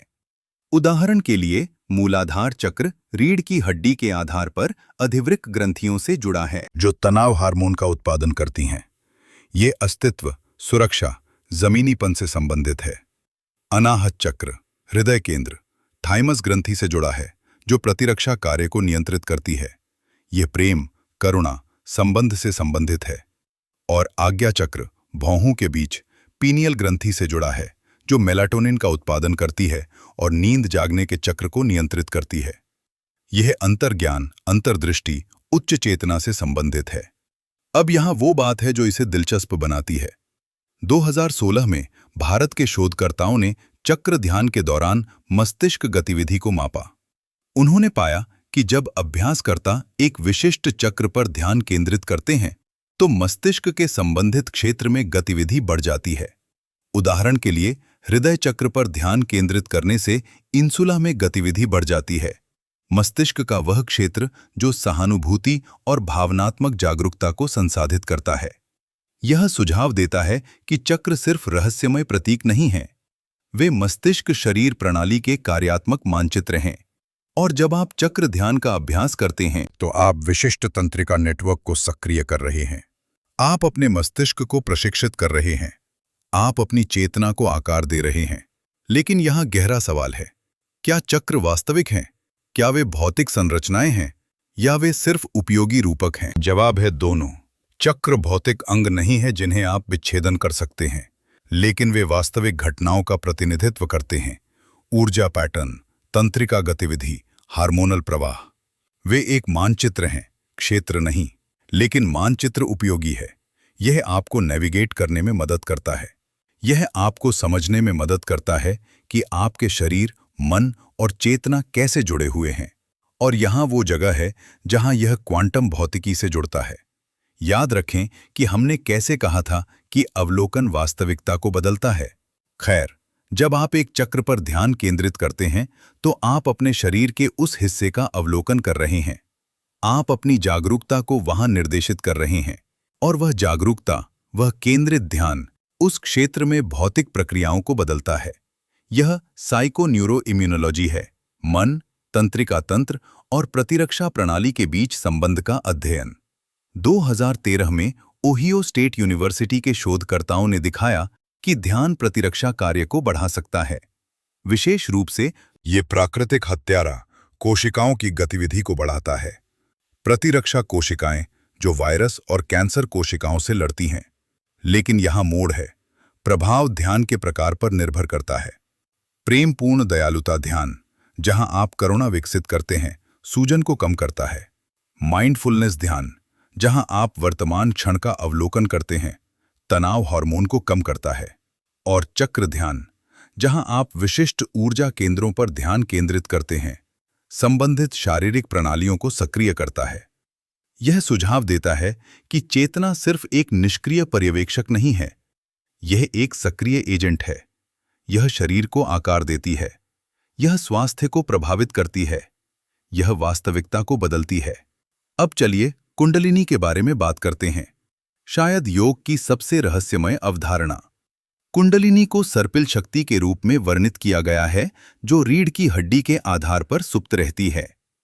जब यह जागृत होती है, तो यह रीढ़ की हड्डी के माध्यम से ऊपर उठती है, प्रत्येक चक्र को सक्रिय करती है, जब तक कि यह सिर के शीर्ष पर नहीं पहुंच जाती। और जब यह होता है, तो अभ्यासकर्ता समाधि का अनुभव करता है, परम चेतना की अवस्था। ये पागल लगता है ना? लेकिन यहाँ वो बात है, हजारों लोग, योगी, रहस्यवादी, ध्यान करने वाले इस अनुभव की रिपोर्ट करते हैं। वे गर्मी, ऊर्जा, प्रकाश की संवेदनाओं का वर्णन करते हैं। वे गहन आनंद, विस्तारित जागरूकता, ब्रह्मांड के साथ एकता की भावना का वर्णन करते हैं। तो क्या हो रहा है? क्या ये सिर्फ कल्पना है या कुछ वास्तविक हो रहा है? 2009 में नॉर्वे के शोधकर्ताओं ने कुंडलिनी योग अभ्यासकर्ताओं के मस्तिष्क को स्कैन किया। उन्होंने पाया कि अभ्यास के दौरान मस्तिष्क के कई क्षेत्रों में गतिविधि बढ़ जाती है, विशेष रूप से प्रीफ्रंटल कॉर्टेक्स, पार्श्विका लोब और टेम्पोरल लोब में। ये वे क्षेत्र हैं जो आत्म जागरूकता, स्थानिक अभिविन्यास और रहस्यमय अनुभवों से जुड़े हैं। लेकिन इससे भी अधिक दिलचस्प, उन्होंने पाया कि डिफ़ॉल्ट मोड नेटवर्क, मस्तिष्क का वह हिस्सा जो स्व की भावना बनाता है, कम सक्रिय हो जाता है। यह अहंकार विघटन है, स्व की सीमाओं का विघटन, और यह वही है जो रहस्यवादी सदियों से वर्णन कर रहे हैं। तो कुंडलिनी क्या है? यह एक रूपक है, रीढ़ की हड्डी के माध्यम से ऊर्जा के प्रवाह का प्रतिनिधित्व। लेकिन यह एक वास्तविक घटना का भी प्रतिनिधित्व करता है, तंत्रिका सक्रियण का एक झरना जो चेतना की गहन अवस्थाओं की ओर ले जाता है। और यहाँ वो बात है जो इसे क्वांटम भौतिकी से जोड़ती है। याद रखें स्टुअर्ट हैमरॉफ और रोजर पेनरोज का सिद्धांत कि चेतना माइक्रोट्यूब्यूल्स में क्वांटम प्रक्रियाओं से उत्पन्न होती है। खैर, माइक्रोट्यूब्यूल्स न्यूरॉन्स में हैं और न्यूरॉन्स रीढ़ की हड्डी के माध्यम से चलते हैं। तो जब कुंडलिनी जागृत होती है तो क्या हो सकता है कि रीढ़ की हड्डी में न्यूरॉन्स अधिक सिंक्रोनाइज हो जाते हैं? क्या हो सकता है कि माइक्रोट्यूब्यूल्स में क्वांटम सुसंगतता बढ़ जाती है? क्या हो सकता है कि चेतना, जो आमतौर पर स्थानीयकृत और सीमित होती है, अधिक विस्तारित, अधिक सुसंगत, अधिक शक्तिशाली हो जाती है? ये अटकलें हैं, हमारे पास अभी तक सबूत नहीं है, लेकिन ये एक परीक्षण योग्य परिकल्पना है और ये सुझाव देता है कि प्राचीन योग प्रथाएं, जिन्हें अक्सर अंधविश्वास के रूप में खारिज कर दिया जाता है, वास्तव में चेतना की प्रकृति में गहरी अंतर्दृष्टि हो सकती हैं। अब चलिए मंत्रों पर वापस आते हैं, लेकिन गहरे स्तर पर। हमने पहले बात की थी कि कैसे मंत्र जप वेगस तंत्रिका को उत्तेजित करता है, लेकिन यहां कुछ और हो रहा है। मंत्र सिर्फ ध्वनियां नहीं हैं, वे कंपन हैं, और कंपन पदार्थ को प्रभावित करते हैं। 1970 के दशक में स्विस वैज्ञानिक हंस जेनी ने साइमैटिक्स का अध्ययन किया, ध्वनि कंपन का पदार्थ पर प्रभाव। उन्होंने रेत, पानी और अन्य पदार्थों को एक प्लेट पर रखा और विभिन्न आवृत्तियों के साथ प्लेट को कंपन किया। उन्होंने पाया कि विभिन्न आवृत्तियां विभिन्न पैटर्न बनाती हैं, कुछ सरल, कुछ अविश्वसनीय रूप से जटिल। अब यहां वो बात है जो आकर्षक है। जब उन्होंने ओम ध्वनि, सबसे पवित्र मंत्र की आवृत्ति का उपयोग किया, तो पैटर्न जो उभरा वो श्री यंत्र जैसा दिखता था, एक पवित्र ज्यामितीय आकृति जिसका उपयोग हजारों सालों से ध्यान में किया जाता है। यह संयोग हो सकता है, लेकिन यह सुझाव देता है कि प्राचीन ऋषियों ने कुछ गहरा समझा था कि ध्वनि, कंपन और रूप जुड़े हुए हैं, कि कुछ आवृत्तियां कुछ पैटर्न बनाती हैं, और कि ये पैटर्न, ये ज्यामितीय संरचनाएं चेतना की अवस्थाओं से मेल खाती हैं। यह पवित्र ज्यामिति है, विचार कि कुछ आकार और अनुपात सार्वभौमिक सिद्धांतों को दर्शाते हैं। और यह सिर्फ रहस्यवाद नहीं है, यह गणित है। फाइबोनाची अनुसार स्वर्णिम अनुपात, प्लेटोनिक ठोस, ये पैटर्न प्रकृति में हर जगह दिखाई देते हैं। वे फूलों में, गोले में, आकाशगंगाओं में हैं। वे ब्रह्मांड की अंतर्निहित संरचना हैं। और जब आप एक मंत्र का जाप करते हैं तो आप इन पैटर्नों के साथ प्रतिध्वनित हो रहे हैं। आप अपने आप को ब्रह्मांड की आवृत्ति के साथ संरेखित कर रहे हैं। आप सिर्फ ध्वनि नहीं बना रहे हैं, आप वास्तविकता को आकार दे रहे हैं। अब यह अतिशयोक्तिपूर्ण लगता है, लेकिन 2014 में जापानी शोधकर्ताओं ने दिखाया कि ध्वनि कंपन पानी की आणविक संरचना को बदल सकता है। उन्होंने पानी को विभिन्न आवृत्तियों के संपर्क में लाया और फिर इसे जमाया। उन्होंने पाया कि सामंजस्यपूर्ण आवृत्तियां, जैसे शास्त्रीय संगीत या मंत्र, सुंदर सम्मित क्रिस्टल बनाती हैं। विसंगत आवृत्तियां, जैसे भारी धातु या शोर, विकृत असम्मित क्रिस्टल बनाती हैं। अब आपका शरीर 60% पानी है, तो जब आप एक मंत्र का जाप करते हैं तो आप अपने शरीर में पानी की आणविक संरचना को प्रभावित कर रहे हैं। आप अपने आप को सेलुलर स्तर पर बदल रहे हैं। यह साउंड हीलिंग है और यह हजारों सालों से हर संस्कृति में अभ्यास किया गया है। तिब्बती गायन कटोरे, मूल अमेरिकी ड्रम, ग्रेगोरियन मंत्र, ये सभी एक ही सिद्धांत का उपयोग करते हैं। ध्वनि चंगा करती है, ध्वनि बदलती है, ध्वनि सृजन करती है। लेकिन यहाँ गहरा सवाल है, अगर ध्वनि पदार्थ को बदल सकती है तो क्या विचार भी बदल सकते हैं? क्योंकि विचार भी कंपन है, विद्युत संकेत जो आपके मस्तिष्क में गूंजते हैं। और यहीं पर हम वापस क्वांटम भौतिकी पर आते हैं। याद रखें डबल स्लिट एक्सपेरिमेंट। अवलोकन ने इलेक्ट्रॉन के व्यवहार को बदल दिया। लेकिन अवलोकन क्या है? ये सिर्फ देखना नहीं है, ये इंटरैक्शन है। ये एक प्रणाली का दूसरे के साथ जुड़ना है। और जब आप सोचते हैं, जब आप अपना ध्यान किसी चीज पर केंद्रित करते हैं, तो आप उसके साथ इंटरैक्ट कर रहे हैं। आप एक विद्युत चुंबकीय क्षेत्र बना रहे हैं। आप एक कंपन उत्पन्न कर रहे हैं। और वो कंपन, वह ऊर्जा क्वांटम क्षेत्र को प्रभावित करती है। यह इरादे का भौतिकी है। और यह अब सिर्फ सिद्धांत नहीं है। 2008 में कैलिफोर्निया के शोधकर्ताओं ने दिखाया कि केंद्रित इरादा यादृच्छिक संख्या जनरेटर को प्रभावित कर सकता है। प्रभाव छोटा था, केवल कुछ प्रतिशत, लेकिन यह सांख्यिकीय रूप से महत्वपूर्ण था। और यह दोहराया गया है कई प्रयोगशालाओं में, कई शोधकर्ताओं द्वारा। तो इसका क्या मतलब है? इसका मतलब है कि चेतना, केंद्रित, सुसंगत चेतना भौतिक प्रणालियों को प्रभावित कर सकती है। ये जादू नहीं है, ये क्वांटम यांत्रिकी है। ये इस तथ्य का परिणाम है कि पर्यवेक्षक और देखी गई चीज अलग नहीं है। और यहीं पर योग प्रथाएं अविश्वसनीय रूप से शक्तिशाली हो जाती हैं, क्योंकि योग इसके सभी रूपों में चेतना को केंद्रित करने के बारे में है। ये मन को शांत करने, ध्यान को तेज करने, जागरूकता को गहरा करने के बारे में है। और जैसे जैसे आपकी चेतना अधिक केंद्रित होती है, वास्तविकता को प्रभावित करने की आपकी क्षमता बढ़ती है। लेकिन, और यह एक बड़ा लेकिन है, यह व्यक्तिगत इच्छा को थोपने के बारे में नहीं है। यह ब्रह्मांड के प्रवाह के साथ संरेखित होने के बारे में है। यह अहंकार को भंग करने और उच्च चेतना के माध्यम से कार्य करने के बारे में है। पतंजलि इसे ईश्वर प्रणिधान कहते हैं, दिव्य के प्रति समर्पण। लेकिन दिव्य का मतलब कोई बाहरी देवता नहीं है।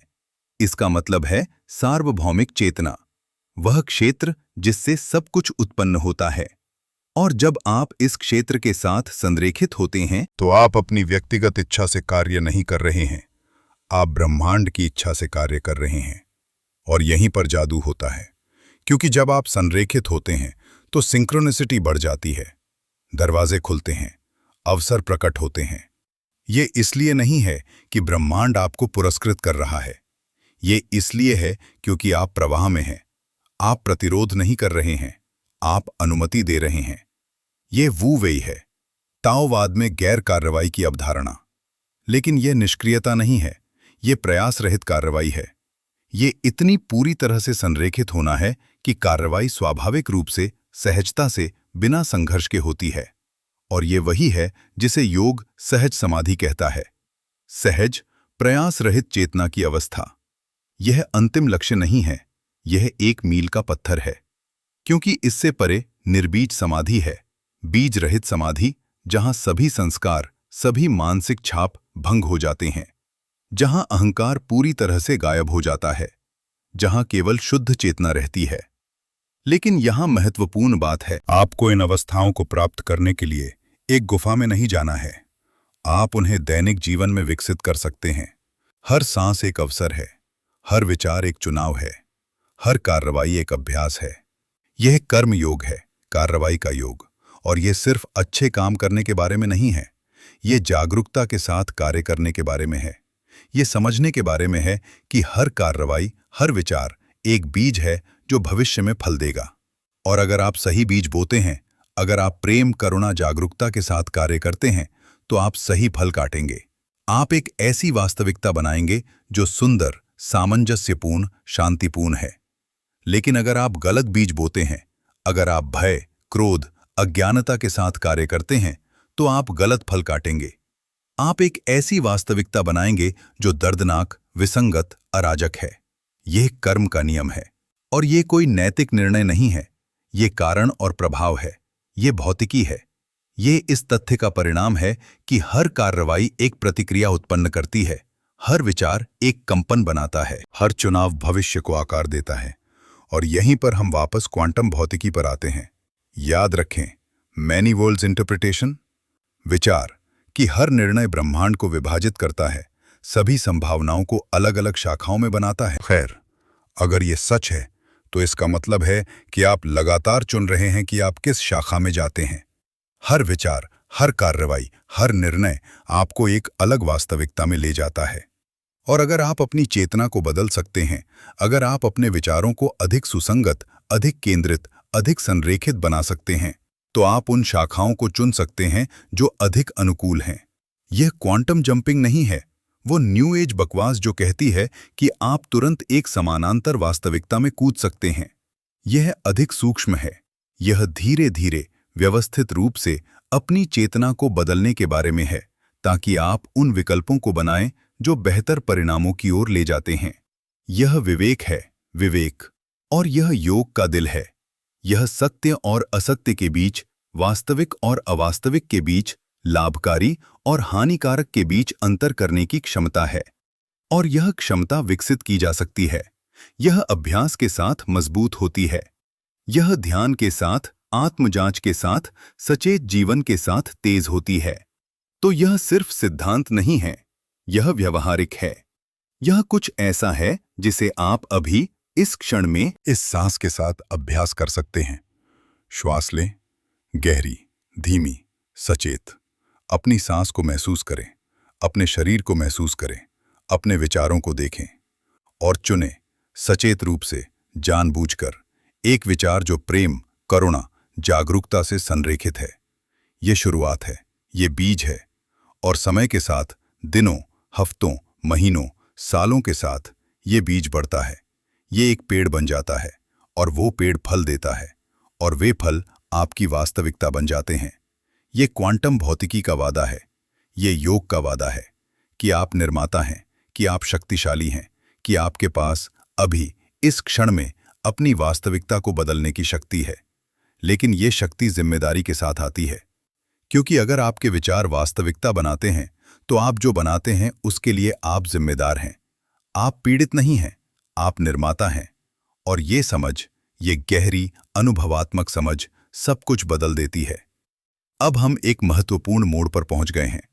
हमने देखा कि कैसे क्वांटम भौतिकी और वेदांत एक ही सत्य की ओर इशारा करते हैं। हमने सीखा कि कैसे प्राचीन तकनीकें, प्राणायाम, मुद्रा, चक्र ध्यान वास्तव में आपके मस्तिष्क, शरीर और चेतना को बदलती हैं। लेकिन अब सबसे कठिन सवाल आता है, ये सब वास्तविक दुनिया में कैसे काम करता है? जब आप ट्रैफिक में फंसे हों, जब आपका बॉस चिल्ला रहा हो, जब आपका बैंक खाता खाली हो, तब क्या होता है? क्योंकि यहीं पर ज्यादातर आध्यात्मिक शिक्षाएं विफल हो जाती हैं।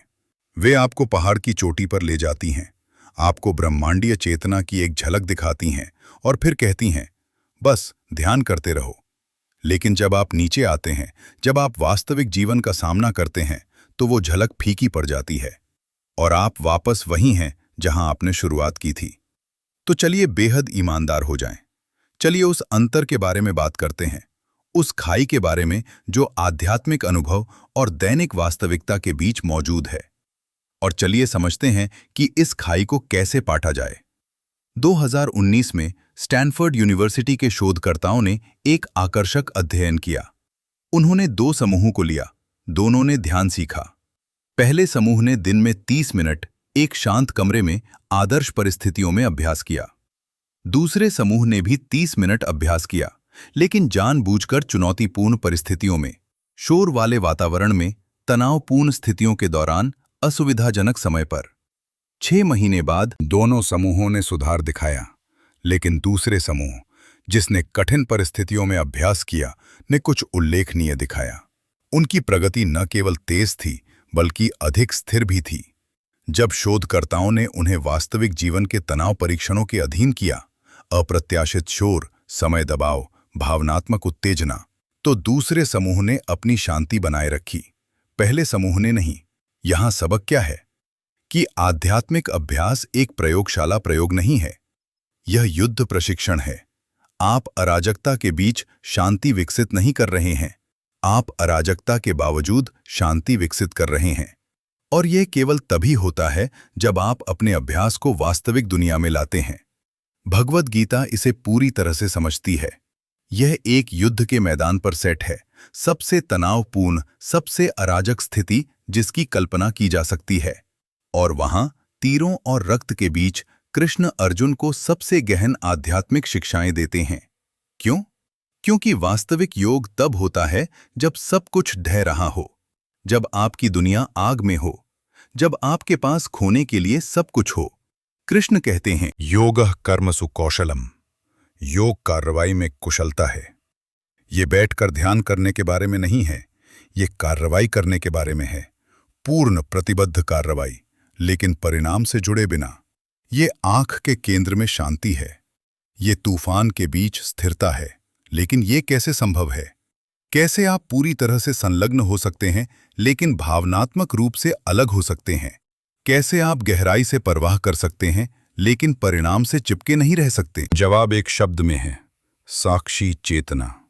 ये विचार कि आपके भीतर एक हिस्सा है जो सिर्फ देखता है, जो अनुभव करता है लेकिन पहचान नहीं करता, जो महसूस करता है लेकिन प्रतिक्रिया नहीं करता। यह दृष्टा है, वो जो देखता है। 2016 में येल यूनिवर्सिटी के न्यूरोसाइंटिस्ट ने अनुभवी ध्यान करने वालों के दिमाग को स्कैन किया। उन्होंने पाया कि इन अभ्यासकर्ताओं में डिफ़ॉल्ट मोड नेटवर्क, मस्तिष्क का वो हिस्सा जो मैं की कहानी बनाता है, कम सक्रिय था। लेकिन इससे भी अधिक दिलचस्प एक अलग नेटवर्क अधिक सक्रिय था, सेलियंस नेटवर्क, जो वर्तमान क्षण के अनुभव को संसाधित करता है। दूसरे शब्दों में, ये अभ्यासकर्ता कम मैं में रह रहे थे और अधिक यह में। वे अपने अनुभव के बारे में कम सोच रहे थे और अधिक अनुभव कर रहे थे। वे कथाकार से साक्षी में स्थानांतरित हो गए थे। और यह स्थानांतरण, यह सूक्ष्म लेकिन गहरा परिवर्तन सब कुछ बदल देता है। क्योंकि जब आप साक्षी हैं तो आप अपने विचारों से पहचान नहीं करते, आप अपनी भावनाओं से पहचान नहीं करते, आप अपनी परिस्थितियों से पहचान नहीं करते। आप शुद्ध जागरूकता हैं, वो स्थान जिसमें सब कुछ होता है। और उस स्थान से आप स्पष्ट रूप से देख सकते हैं। आप बुद्धिमानी से कार्य कर सकते हैं। आप प्रतिक्रिया के बजाय प्रतिक्रिया दे सकते हैं। आप चुन सकते हैं। लेकिन यहां महत्वपूर्ण बात है, साक्षी चेतना भावनात्मक दमन नहीं है।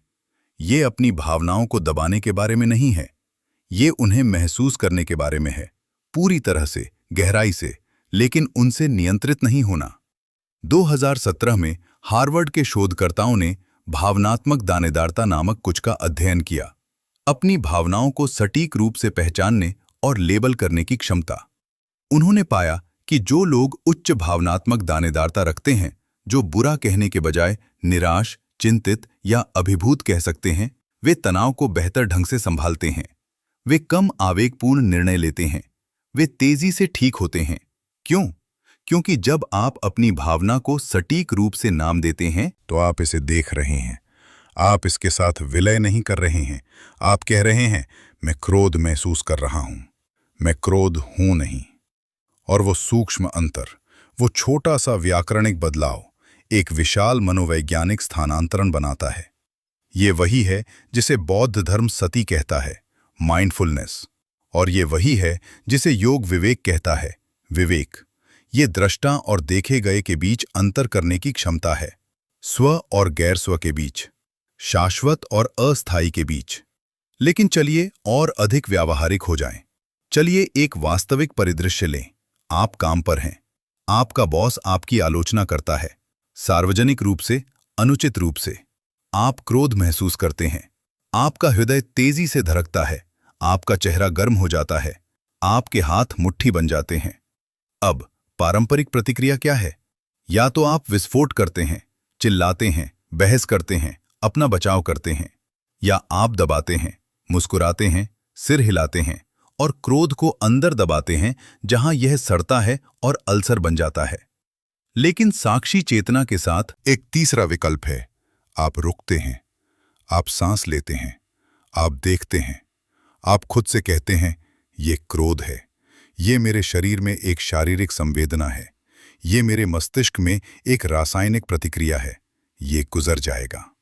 और उस अवलोकन में, उस सरल तटस्थ अवलोकन में कुछ उल्लेखनीय होता है। भावना की तीव्रता कम हो जाती है, आवेग कमजोर हो जाता है और एक स्थान खुलता है, एक छोटा सा अंतर, जहां आप चुन सकते हैं कि कैसे प्रतिक्रिया दें।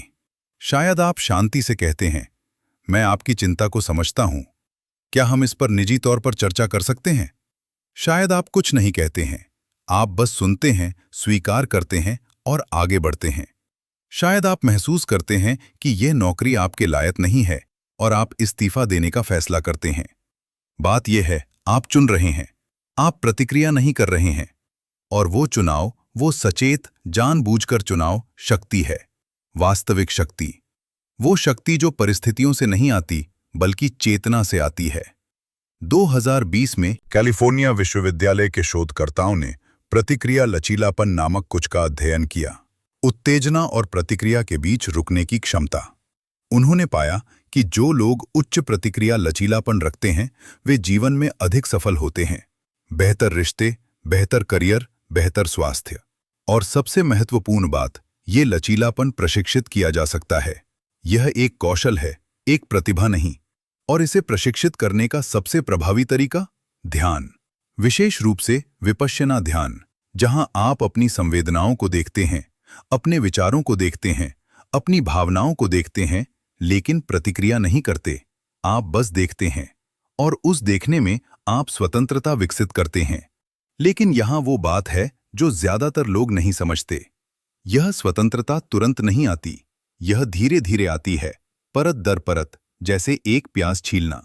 पहले आप घटना के घंटों बाद देखते हैं। आप सोचते हैं, काश मैंने अलग तरह से प्रतिक्रिया दी होती। फिर अभ्यास के साथ आप मिनटों बाद देखते हैं, फिर सेकंड बाद, और अंततः बहुत अभ्यास के बाद आप वास्तविक समय में देखते हैं। आप क्रोध को उठते हुए देखते हैं और आप चुनते हैं कि इसे कैसे संभालना है। ये न्यूरोप्लास्टिसिटी है, मस्तिष्क की खुद को फिर से तार करने की क्षमता। और ये योग का दिल है। आप अपने मस्तिष्क को प्रशिक्षित कर रहे हैं, आप नए तंत्रिका मार्ग बना रहे हैं, आप पुराने पैटर्न को तोड़ रहे हैं और नए बना रहे हैं। लेकिन यहां महत्वपूर्ण सवाल है, क्या होता है जब जीवन वास्तव में कठिन हो जाता है? जब आप किसी प्रियजन को खो देते हैं, जब आपको कैंसर का निदान होता है, जब आपकी शादी टूट जाती है, तब क्या होता है? क्योंकि यहीं पर रबर सड़क से मिलता है। यहीं पर हम देखते हैं कि क्या आध्यात्मिक अभ्यास वास्तव में काम करता है। और मैं आपको बता दूं, ये काम करता है, लेकिन उस तरह से नहीं जैसा आप सोचते हैं। ये दर्द को दूर नहीं करता, ये नुकसान को पूर्ववत नहीं करता, ये चमत्कारिक रूप से आपकी समस्याओं को हल नहीं करता, लेकिन ये कुछ और करता है। ये आपके और दर्द के बीच स्थान बनाता है। ये आपको पीड़ा के बीच शांति खोजने की अनुमति देता है। ये आपको टूटने के बीच पूर्ण रहने देता है। 2018 में जॉन्स हॉपकिंस यूनिवर्सिटी के शोधकर्ताओं ने कैंसर रोगियों का अध्ययन किया, जिन्होंने माइंडफुलनेस आधारित तनाव कमी कार्यक्रम में भाग लिया। उन्होंने पाया कि ये रोगी कम चिंता, कम अवसाद और बेहतर जीवन गुणवत्ता की रिपोर्ट करते हैं। लेकिन यहां महत्वपूर्ण बात है, उनका कैंसर गायब नहीं हुआ, उनका दर्द गायब नहीं हुआ, लेकिन उनका दर्द के साथ संबंध बदल गया। वे दर्द से लड़ना बंद कर दिए, वे इसका विरोध करना बंद कर दिए। उन्होंने इसे स्वीकार करना शुरू कर दिया, इसे पसंद करने के अर्थ में नहीं, बल्कि इसे स्वीकार करने के अर्थ में। ये है, ये वास्तविक है और मैं इसके साथ रह सकता हूं। ये वही है जिसे बौद्ध धर्म दुख कहता है, पीड़ा। बुद्ध ने कहा, दर्द अपरिहार्य है, पीड़ा वैकल्पिक है। दर्द वो है जो होता है, बीमारी, नुकसान, मृत्यु। पीड़ा वो है जो हम जोड़ते हैं, प्रतिरोध, इनकार, ये नहीं होना चाहिए की कहानी। और जब आप प्रतिरोध को छोड़ देते हैं, जब आप वास्तव में गहराई से स्वीकार करते हैं कि क्या है, तो कुछ उल्लेखनीय होता है। पीड़ा कम हो जाती है, दर्द अभी भी है, लेकिन यह आपको उसी तरह नहीं तोड़ता। आप इसके साथ रह सकते हैं, आप इसके माध्यम से सांस ले सकते हैं, आप इसके बावजूद शांति पा सकते हैं। यह संभाव है समानता। यह सुख और दुख, लाभ और हानि, प्रशंसा और आलोचना के प्रति समान रहने की क्षमता। यह उदासीनता नहीं है, यह गहरी स्थिरता है। एक ऐसी स्थिरता जो परिस्थितियों से नहीं आती, बल्कि चेतना से आती है। और यहीं पर हम वापस क्वांटम भौतिकी पर आते हैं। याद रखें कि हमने कैसे कहा था कि अवलोकन वास्तविकता को बदलता है। खैर, जब आप अपने दर्द को देखते हैं, जब आप इसे प्रतिरोध के बिना, निर्णय के बिना, बस शुद्ध जागरूकता के साथ देखते हैं, तो आप इसे बदल रहे हैं। आप इसकी प्रकृति को बदल रहे हैं। आप इसे दुश्मन से अनुभव में बदल रहे हैं। और वो परिवर्तन, वो सूक्ष्म लेकिन गहरा परिवर्तन सब कुछ बदल देता है। क्योंकि अब आप पीड़ित नहीं हैं, आप साक्षी हैं। और साक्षी कभी नहीं टूटता, साक्षी कभी नहीं मरता, साक्षी शाश्वत है। ये वही है जिसे वेदांत आत्मन कहता है, सच्चा स्व। और ये वही है जिसे बौद्ध धर्म बुद्ध प्रकृति कहता है। ये वो चेतना है जो सभी अनुभवों के नीचे है, दर्द, आनंद, जन्म, मृत्यु। ये वो है जो कभी नहीं बदलता, कभी नहीं मरता, कभी नहीं पीड़ित होता। लेकिन यहाँ महत्वपूर्ण बात है, ये सिर्फ एक दार्शनिक विचार नहीं है, यह एक जीवित अनुभव है। और इसे प्राप्त किया जा सकता है न केवल पहाड़ की चोटी पर, न केवल ध्यान में, बल्कि यहाँ, अभी, दर्द के बीच, अराजकता के बीच, जीवन के बीच। 2021 में ऑक्सफोर्ड यूनिवर्सिटी के शोधकर्ताओं ने आध्यात्मिक लचीलापन नामक कुछ का अध्ययन किया। प्रतिकूलता के बावजूद अर्थ और उद्देश्य बनाए रखने की क्षमता। उन्होंने पाया कि जो लोग नियमित रूप से ध्यान या प्रार्थना का अभ्यास करते हैं, वे अधिक लचीले होते हैं, वे तेजी से ठीक होते हैं, वे आघात से अधिक आसानी से उबरते हैं। लेकिन यहाँ दिलचस्प बात है, ये विश्वास के बारे में नहीं था। नास्तिक जो ध्यान करते थे, वे आस्तिकों की तरह ही लचीले थे। महत्वपूर्ण कारक विश्वास नहीं था, यह अभ्यास था। यह नियमित, अनुशासित चेतना को बदलने का अभ्यास था। क्योंकि यहाँ सच्चाई है, आध्यात्मिकता विश्वास के बारे में नहीं है, यह अभ्यास के बारे में है। यह इस बारे में नहीं है कि आप क्या सोचते हैं, यह इस बारे में है कि आप क्या करते हैं। यह इस बारे में है कि आप अपनी चेतना को कैसे प्रशिक्षित करते हैं, अपने मस्तिष्क को कैसे आकार देते हैं, अपनी वास्तविकता को कैसे बनाते हैं। और यहीं पर हम एक महत्वपूर्ण बिंदु पर पहुंचते हैं। चलिए न्यूरोप्लास्टिसिटी के बारे में गहराई से बात करते हैं, क्योंकि ये वह तंत्र है जिसके माध्यम से आध्यात्मिक अभ्यास वास्तव में काम करता है। आपका मस्तिष्क स्थिर नहीं है, ये लगातार बदल रहा है, हर अनुभव के साथ फिर से तार हो रहा है। जब आप कुछ नया सीखते हैं तो नए तंत्रिका कनेक्शन बनते हैं। जब आप कुछ बार बार करते हैं तो वे कनेक्शन मजबूत होते हैं, और जब आप कुछ करना बंद कर देते हैं तो वे कनेक्शन कमजोर हो जाते हैं और अंततः गायब हो जाते हैं। यह हेब्बियन लर्निंग है, सिद्धांत कि जो न्यूरॉन्स एक साथ फायर करते हैं वे एक साथ तार होते हैं। और यह सिर्फ मोटर कौशल या तथ्यात्मक ज्ञान पर लागू नहीं होता, यह भावनात्मक पैटर्न, विचार पैटर्न, चेतना की अवस्थाओं पर भी लागू होता है। जब आप बार बार चिंता करते हैं तो आप चिंता सर्किट को मजबूत कर रहे हैं। जब आप बार बार क्रोधित होते हैं तो आप क्रोध सर्किट को मजबूत कर रहे हैं। लेकिन जब आप बार बार ध्यान करते हैं, जब आप बार बार शांति, जागरूकता, करुणा की अवस्था में प्रवेश करते हैं, तो आप उन सर्किटों को मजबूत कर रहे हैं। और समय के साथ ये सर्किट मजबूत हो जाते हैं, वे डिफ़ॉल्ट बन जाते हैं। और फिर कुछ उल्लेखनीय होता है, शांति स्वाभाविक हो जाती है, जागरूकता सहज हो जाती है, करुणा आपका डिफ़ॉल्ट मोड बन जाती है। यह विशेषता बनाम अवस्था है। पहले शांति एक अवस्था है, कुछ ऐसा जिसे आप ध्यान में प्रवेश करते हैं और फिर छोड़ देते हैं।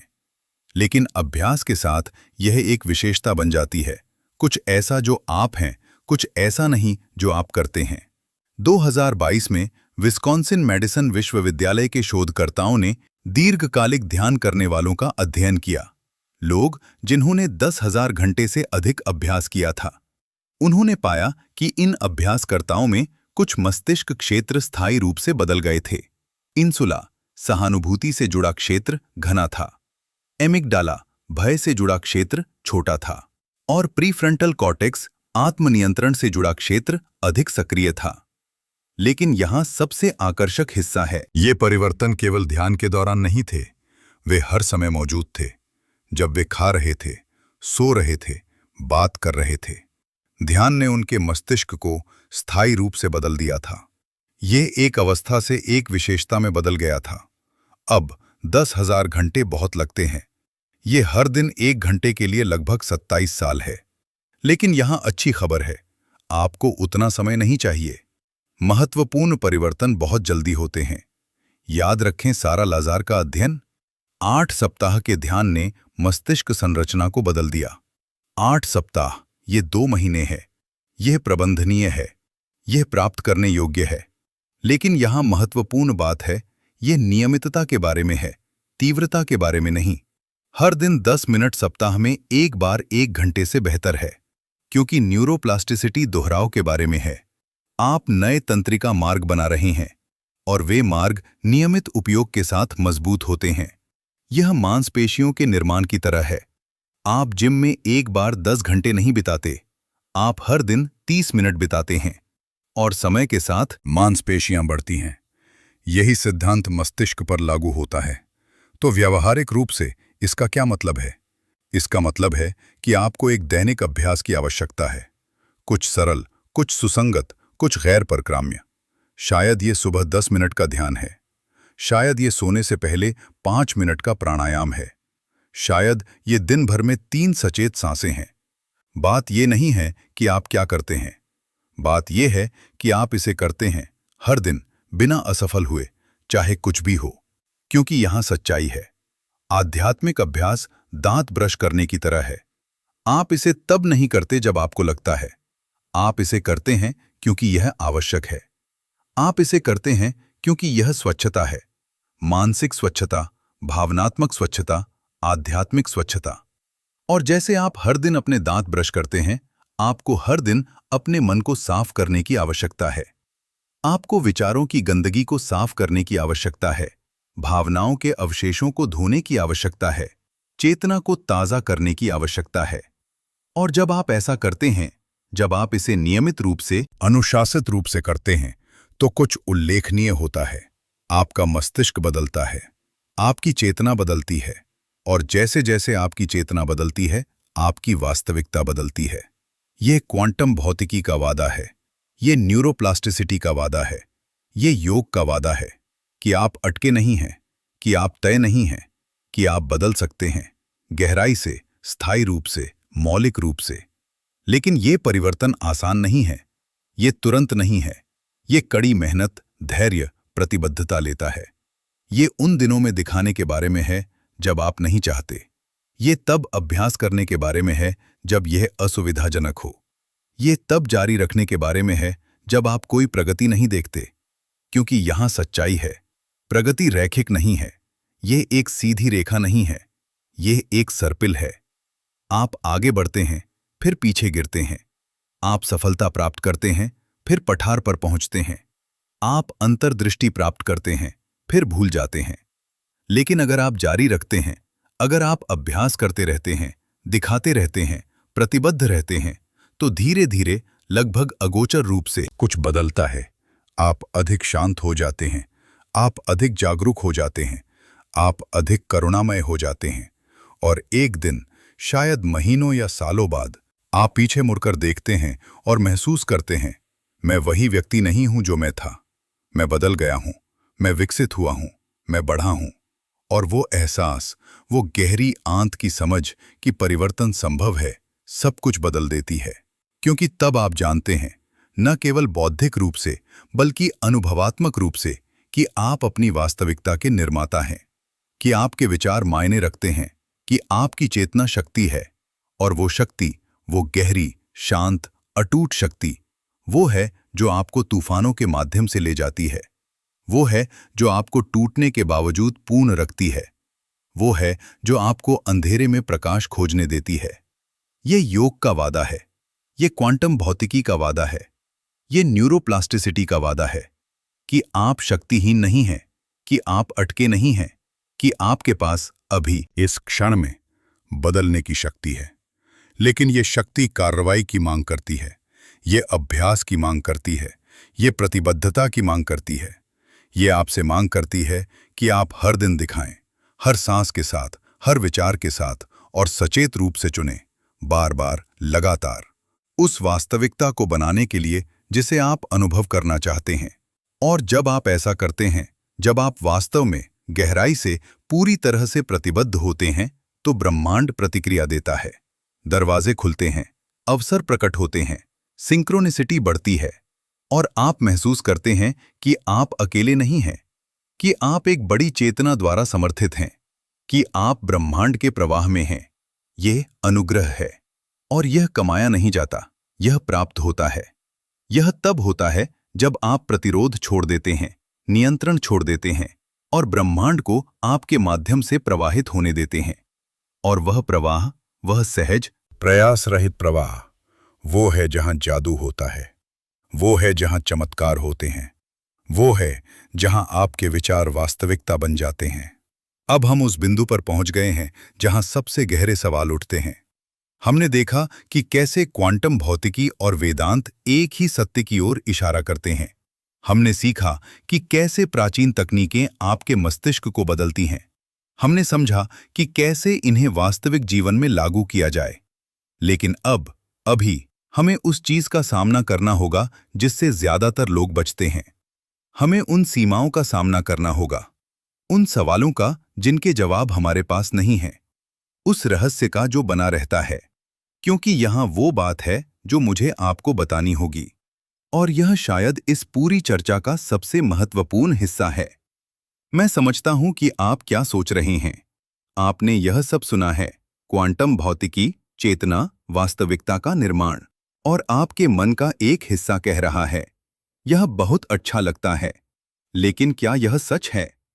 या यह सिर्फ एक और न्यू एज फंतासी है?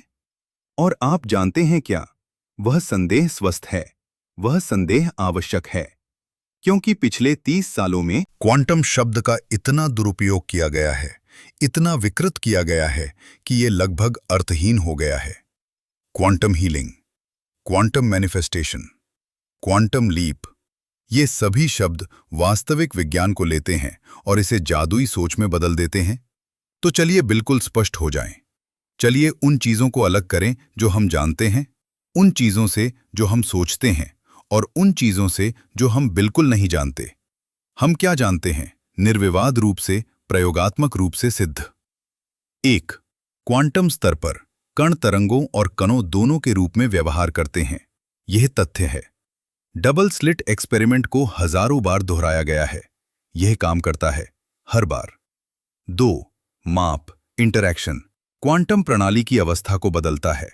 जब आप एक इलेक्ट्रॉन को मापते हैं तो यह संभावनाओं की लहर से एक निश्चित स्थिति में कोलैप्स हो जाता है। यह भी तथ्य है। 3. ध्यान, मस्तिष्क संरचना को बदलता है। एफएमआरआई स्कैन इसे दिखाते हैं। हिप्पोकैम्पस घना हो जाता है, एमिगडाला सिकुड़ता है। यह न्यूरोप्लास्टिसिटी है, यह मापने योग्य है, यह वास्तविक है। 4. श्वास तंत्रिका तंत्र को प्रभावित करती है। धीमी श्वास वेगस तंत्रिका को सक्रिय करती है, तनाव हार्मोन को कम करती है, हृदय गति परिवर्तनशीलता को बढ़ाती है। यह शरीर विज्ञान है, यह विवादित नहीं है। 5. विजुअलाइजेशन, मांसपेशियों की ताकत बढ़ा सकता है, प्रतिरक्षा कार्य को बढ़ा सकता है, जीन अभिव्यक्ति को बदल सकता है। अध्ययन इसे दिखाते हैं। यह एपिजेनेटिक्स है, यह वास्तविक है, ये तथ्य हैं, ये सिद्ध हैं, ये दोहराए जा सकते हैं। लेकिन अब, और यह महत्वपूर्ण है, चलिए उन चीजों के बारे में बात करते हैं जो हम नहीं जानते। हम नहीं जानते कि चेतना क्या है। हमारे पास परिभाषा भी नहीं है जिस पर सभी सहमत हों। क्या यह मस्तिष्क गतिविधि का उत्पाद है? क्या यह एक मौलिक संपत्ति है जैसे द्रव्यमान या ऊर्जा? क्या यह क्वांटम घटना है? हम नहीं जानते। हमारे पास सिद्धांत हैं लेकिन कोई सबूत नहीं। हम नहीं जानते कि क्वांटम माप में अवलोकन का वास्तव में क्या मतलब है। क्या इसके लिए चेतना की आवश्यकता है या कोई भी भौतिक इंटरैक्शन काफी है?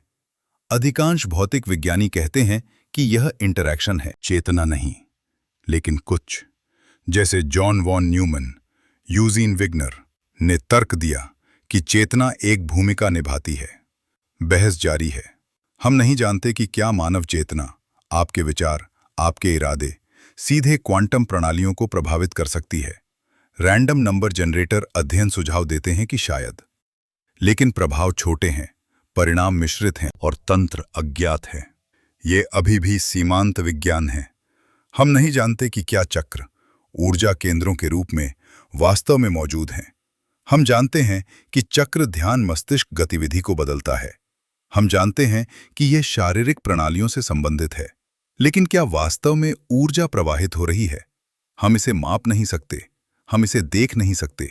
यह एक मॉडल हो सकता है, एक उपयोगी मानचित्र, लेकिन क्षेत्र नहीं। हम नहीं जानते कि क्या कुंडलिनी सर्पिल शक्ति एक वास्तविक ऊर्जा है या एक रूपक। हम जानते हैं कि लोग गहन अनुभवों की रिपोर्ट करते हैं।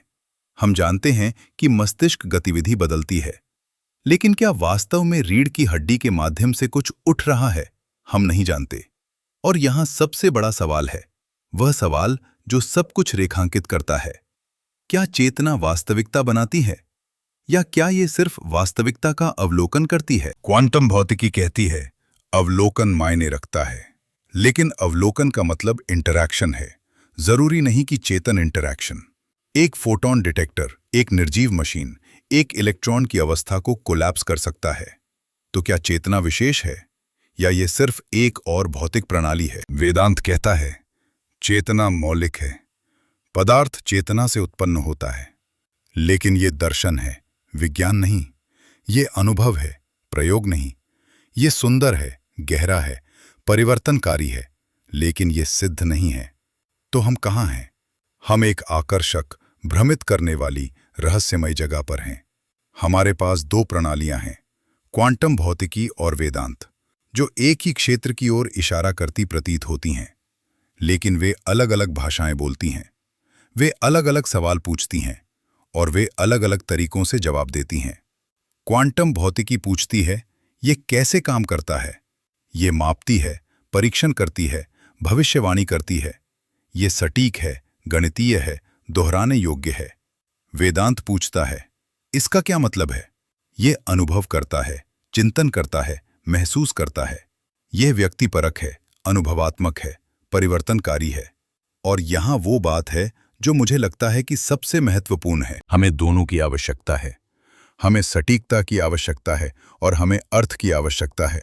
हमें माप की आवश्यकता है और हमें रहस्य की आवश्यकता है।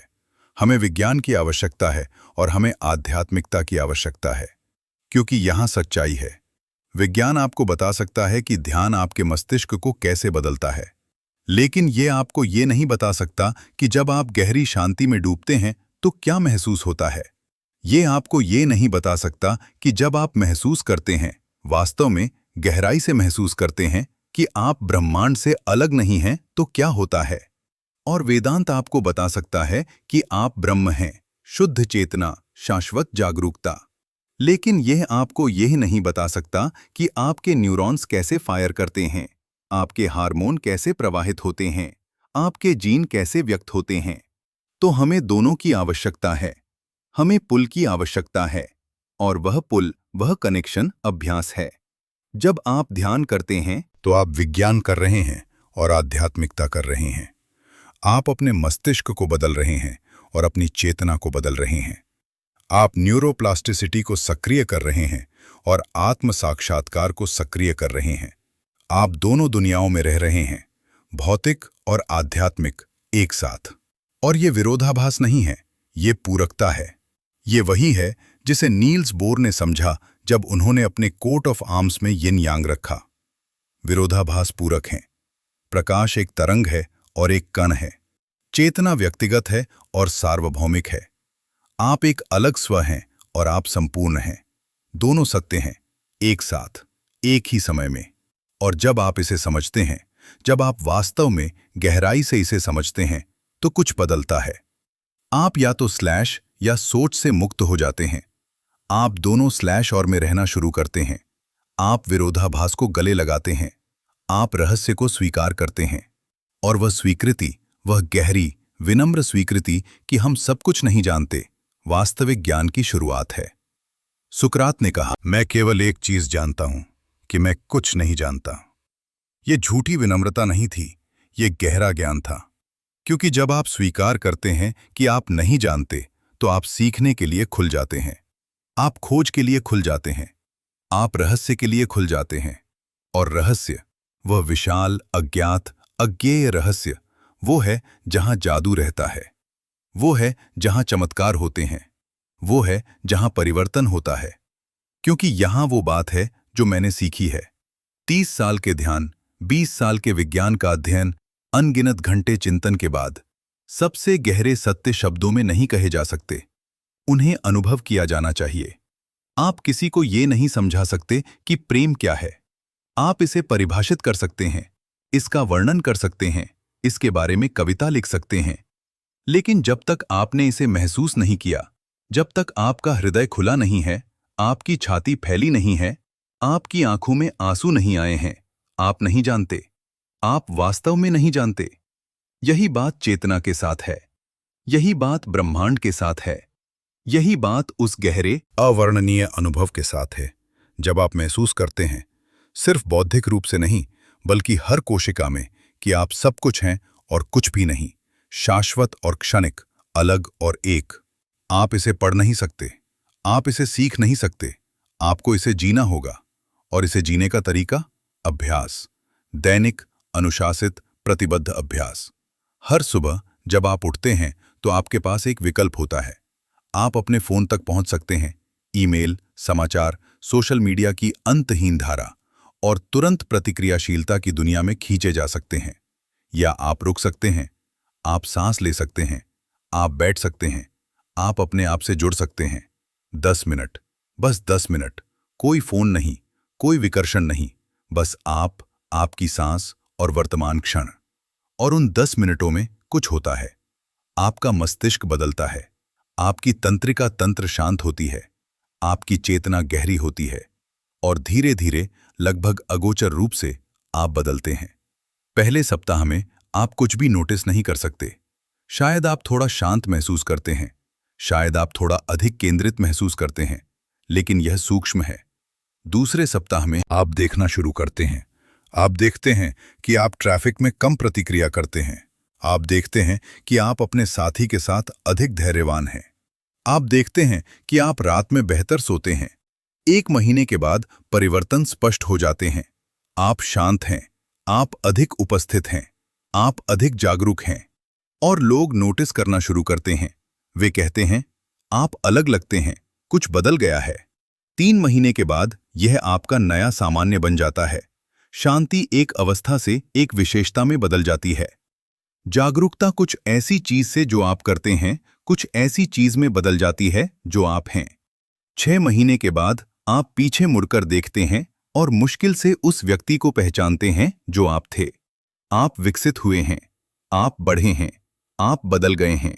और 1 साल के बाद, 365 दिनों के दैनिक अभ्यास के बाद, कुछ उल्लेखनीय होता है। आप महसूस करते हैं कि अभ्यास अब एक कर्तव्य नहीं है, यह एक आवश्यकता है।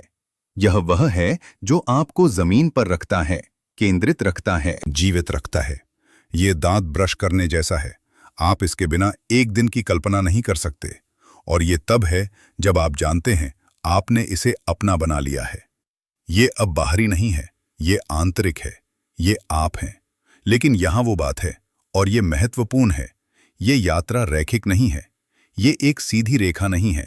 आप आगे बढ़ेंगे और पीछे गिरेंगे। आपके पास सफलताएं होंगी और असफलताएं होंगी। आपके पास दिन होंगे जब ध्यान गहरा, शक्तिशाली, परिवर्तनकारी होगा, और आपके पास दिन होंगे जब ये उथला, विचलित, निराशाजनक होगा। और ये ठीक है, यह प्रक्रिया का हिस्सा है, क्योंकि आप एक मशीन नहीं हैं, आप एक जीवित, सांस लेने वाला, विकसित होने वाला प्राणी हैं। और विकास गड़बड़ है, यह अराजक है, यह अप्रत्याशित है।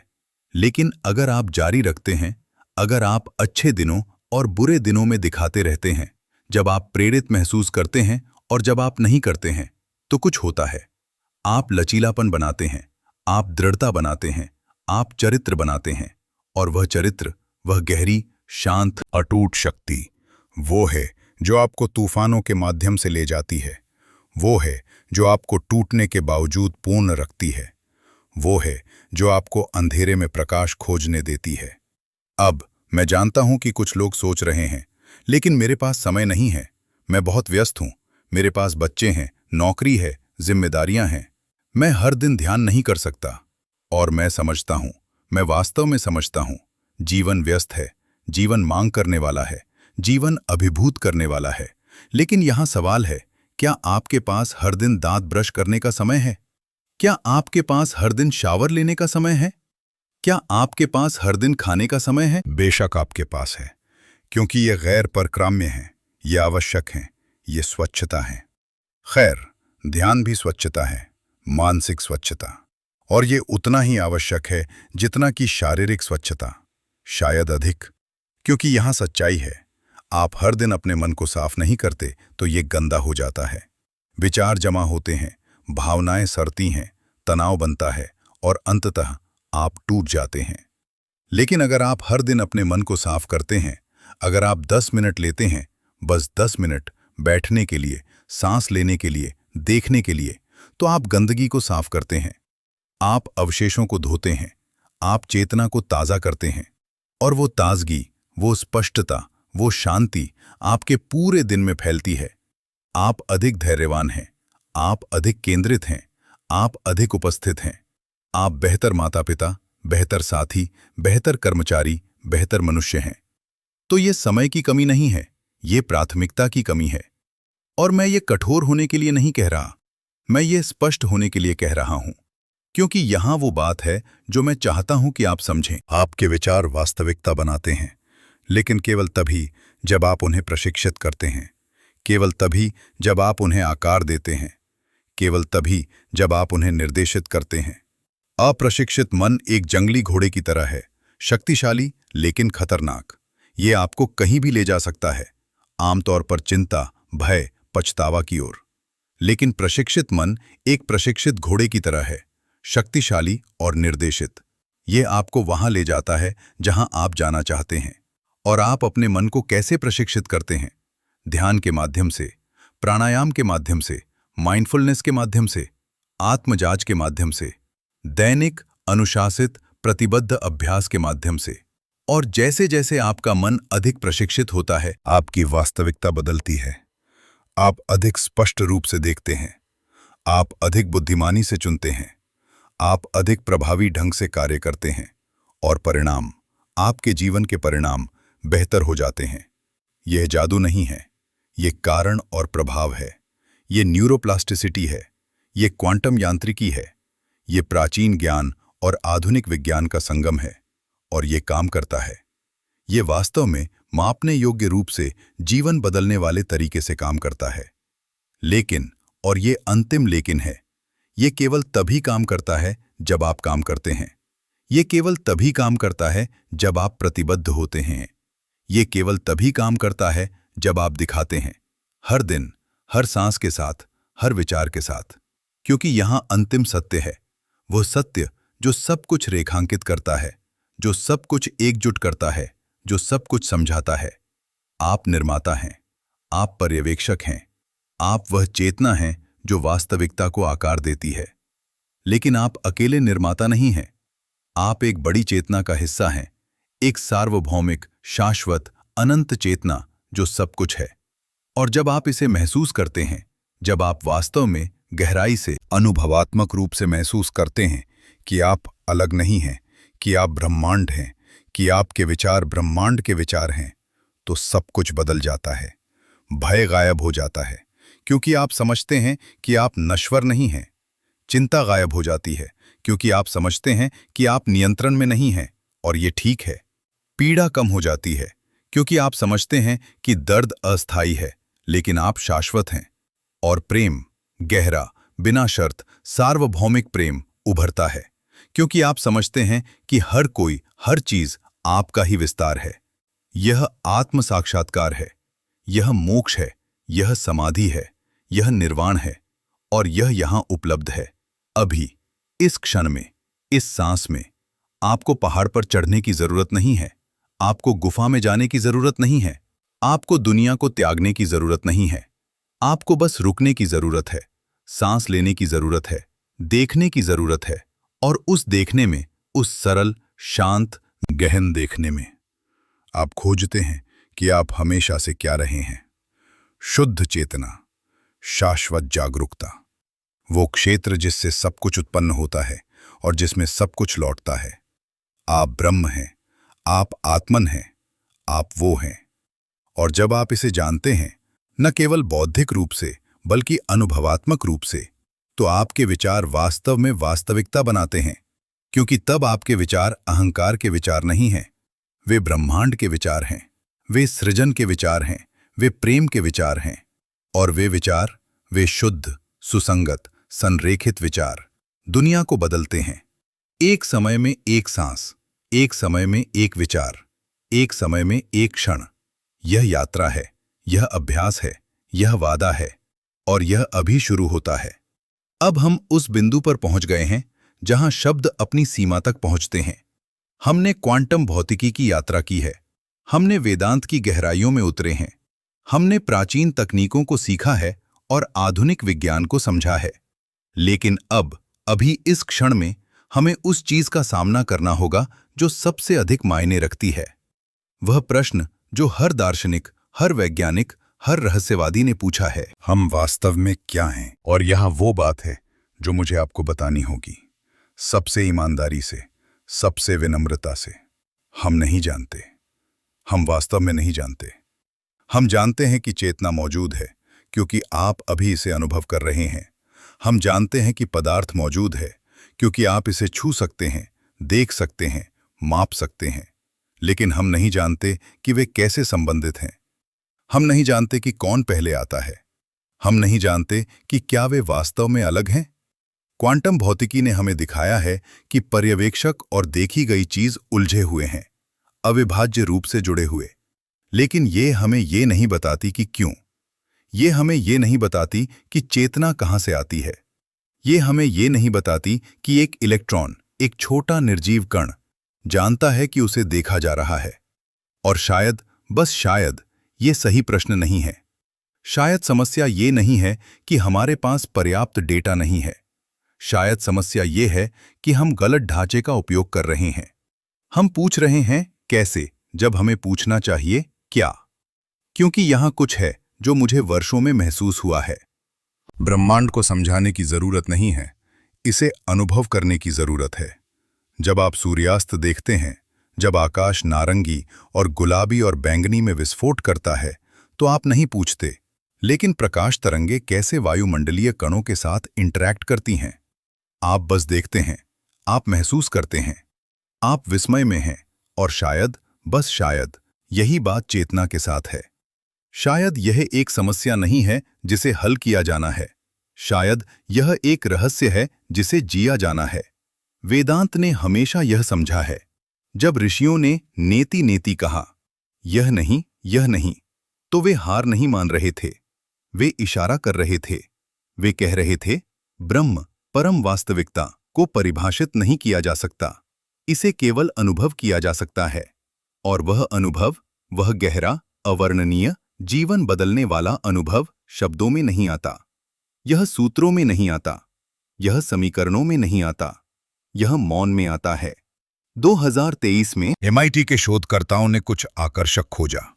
उन्होंने गहरे ध्यान के दौरान मस्तिष्क गतिविधि का अध्ययन किया, विशेष रूप से उन क्षणों में जब अभ्यासकर्ताओं ने शुद्ध चेतना की रिपोर्ट की।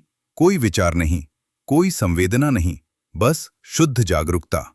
और उन्होंने क्या पाया? कुछ भी नहीं, या बल्कि लगभग कुछ भी नहीं। मस्तिष्क गतिविधि न्यूनतम थी। डिफ़ॉल्ट मोड नेटवर्क चुप था। सैलियंस नेटवर्क अनुभव शांत था। यह ऐसा था जैसे मस्तिष्क बंद हो गया था। लेकिन अभ्यासकर्ता बेहोश नहीं थे, वे सो नहीं रहे थे, वे पूरी तरह से जागरूक थे, अति जागरूक। वे बाद में इसे सबसे जीवंत अनुभव के रूप में वर्णित करते हैं जो उन्होंने कभी किया था। तो क्या हो रहा था? अगर मस्तिष्क शांत था तो चेतना कहाँ थी? और यहीं पर हम विज्ञान की सीमा तक पहुंचते हैं, क्योंकि विज्ञान गतिविधि को माप सकता है, ये पैटर्न को ट्रैक कर सकता है, लेकिन ये जागरूकता को नहीं माप सकता, ये अनुभव की गुणवत्ता को नहीं माप सकता, ये नहीं माप सकता कि ये होना कैसा लगता है। दार्शनिक इसे हार्ड प्रॉब्लम ऑफ कॉन्शियसनेस कहते हैं। और ये कठिन है क्योंकि ये मौलिक रूप से अलग है। आप समझा सकते हैं कि मस्तिष्क कैसे जानकारी संसाधित करता है। आप समझा सकते हैं कि न्यूरॉन्स कैसे फायर करते हैं, लेकिन आप ये नहीं समझा सकते कि लाल रंग को देखना कैसा लगता है। आप ये नहीं समझा सकते कि प्रेम को महसूस करना कैसा लगता है। आप ये नहीं समझा सकते कि जागरूक होना कैसा लगता है। और शायद, बस शायद, यही बात है। शायद चेतना को समझाया नहीं जा सकता क्योंकि यह स्पष्टीकरण नहीं है। यह अनुभव करता है। यह वह है जो समझाता है। जिसे समझाया जाता है वो नहीं। वेदांत इसे साक्षी कहता है।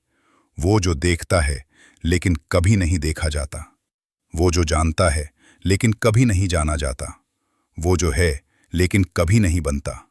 और ये सिर्फ दर्शन नहीं है, ये अनुभव है। जब आप गहरे ध्यान में बैठते हैं, जब सभी विचार शांत हो जाते हैं, सभी संवेदनाएं फीकी पड़ जाती हैं, तो कुछ बचता है। एक जागरूकता, एक उपस्थिति, एक हैपन जो सब कुछ से पहले आता है। और वो हैपन, वो शुद्ध, सरल, अविभाज्य अस्तित्व, वो है जो आप वास्तव में हैं। ना आपका शरीर, ना आपके विचार, ना आपकी भावनाएं, ना आपकी यादें, ना आपकी कहानी। बस जागरूकता, शुद्ध, सरल, शाश्वत जागरूकता। और यहां वो बात है जो सब कुछ बदल देती है। वो जागरूकता व्यक्तिगत नहीं है। ये आपकी नहीं है, ये सार्वभौमिक है। ये वही जागरूकता है जो हर चीज में है, हर व्यक्ति में, हर जानवर में, शायद हर परमाणु में। क्वांटम भौतिकी इसकी ओर इशारा करती है। याद रखें, क्वांटम उलझाव। दो कण इतने जुड़े हो सकते हैं कि एक को प्रभावित करना तुरंत दूसरे को प्रभावित करता है, चाहे वे कितनी भी दूर क्यों न हो। कोई संकेत नहीं, कोई देरी नहीं, तत्काल संबंध। आइंस्टीन ने इसे भूतिया क्रिया कहा क्योंकि यह असंभव लगता था, लेकिन यह वास्तविक है, यह सिद्ध है। और यह सुझाव देता है कि गहरे स्तर पर अलगाव एक भ्रम है। सब कुछ जुड़ा हुआ है, सब कुछ एक है। वेदांत ने इसे हमेशा जाना है। तत्त्वम असि, तुम वही हो। न केवल तुम ब्रह्म हो, तुम वो व्यक्ति हो जो तुम्हारे बगल में बैठा है।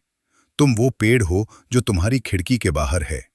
तुम वो तारा हो जो अरबों प्रकाश वर्ष दूर है। क्योंकि गहरे स्तर पर, सबसे गहरे स्तर पर केवल एक चेतना है, एक जागरूकता, एक हैपन। और वो हैपन अनंत रूपों में खुद को व्यक्त करता है। ये आपके रूप में व्यक्त होता है, ये मेरे रूप में व्यक्त होता है, ये हर चीज के रूप में व्यक्त होता है। ये लीला है, दिव्य खेल।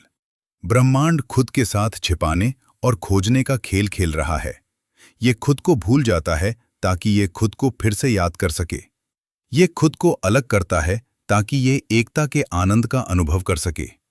और आप अभी इस क्षण में उस खेल का हिस्सा हैं। आप ब्रह्मांड हैं जो खुद को याद कर रहा है। आप चेतना हैं जो खुद को जान रही है। आप रहस्य हैं जो खुद को प्रकट कर रहा है। लेकिन यहां वो बात है, और ये महत्वपूर्ण है, ये ज्ञान आपको जिम्मेदारी से मुक्त नहीं करता। ये आपको अधिक जिम्मेदार बनाता है। क्योंकि अगर आप ब्रह्मांड हैं, अगर आपकी चेतना वास्तविकता को आकार देती है, तो आप जो बनाते हैं उसके लिए आप जिम्मेदार हैं। हर विचार मायने रखता है, हर कार्रवाई मायने रखती है, हर चुनाव मायने रखता है। और यहीं पर हम वापस आते हैं जहां हमने शुरुआत की थी। याद है हमने कैसे शुरू किया था?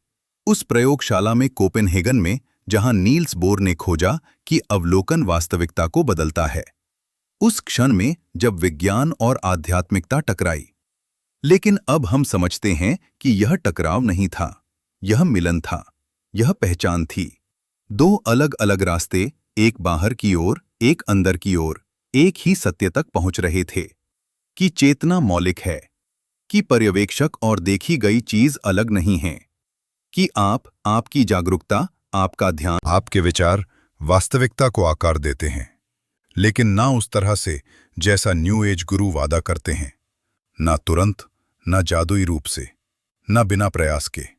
ये धीरे धीरे होता है, ये सूक्ष्म रूप से होता है, ये अभ्यास के माध्यम से होता है। दैनिक, अनुशासित, प्रतिबद्ध अभ्यास। हर सुबह जब आप बैठते हैं, हर सांस जो आप लेते हैं, हर विचार जिसे आप देखते हैं, हर चुनाव जो आप करते हैं, ये छोटे क्षण, ये प्रतीत होने वाले महत्वहीन क्षण संचित होते हैं। वे आपके मस्तिष्क को बदलते हैं, वे आपकी चेतना को बदलते हैं।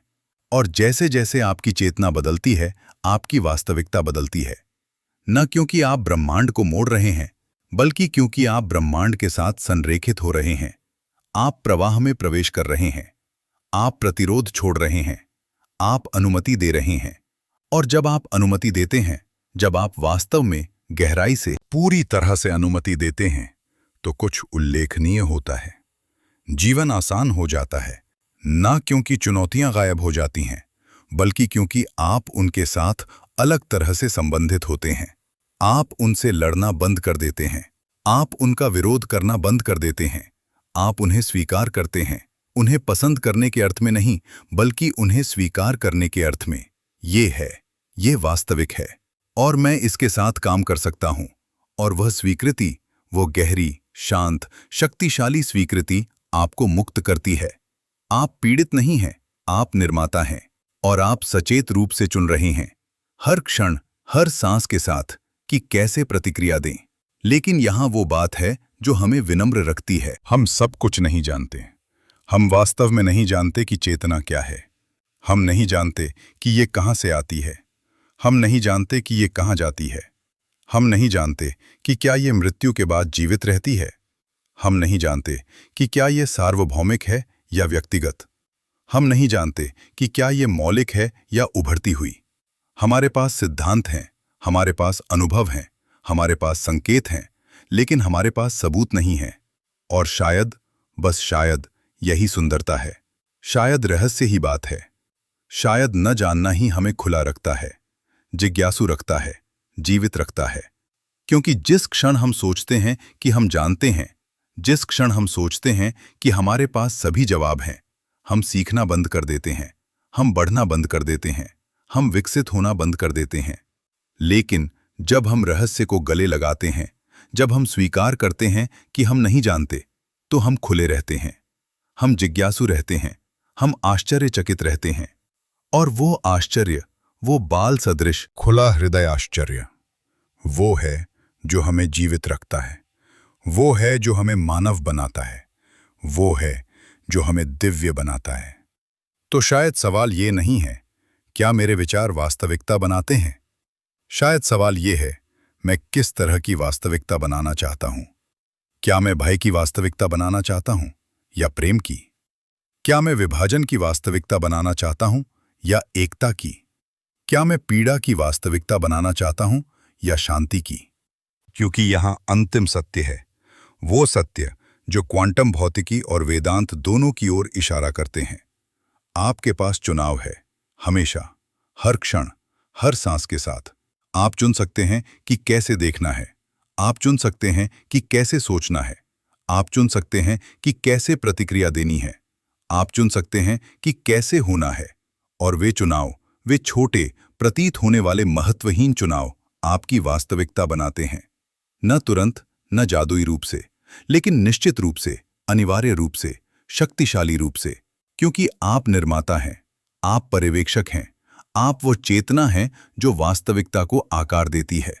और यह शक्ति, ये गहरी, शांत, अटूट शक्ति आपकी जन्मसिद्ध अधिकार है। लेकिन ये जिम्मेदारी के साथ आती है, क्योंकि अगर आप निर्माता हैं, तो आप जो बनाते हैं उसके लिए आप जिम्मेदार हैं। न केवल अपने लिए, बल्कि हर किसी के लिए।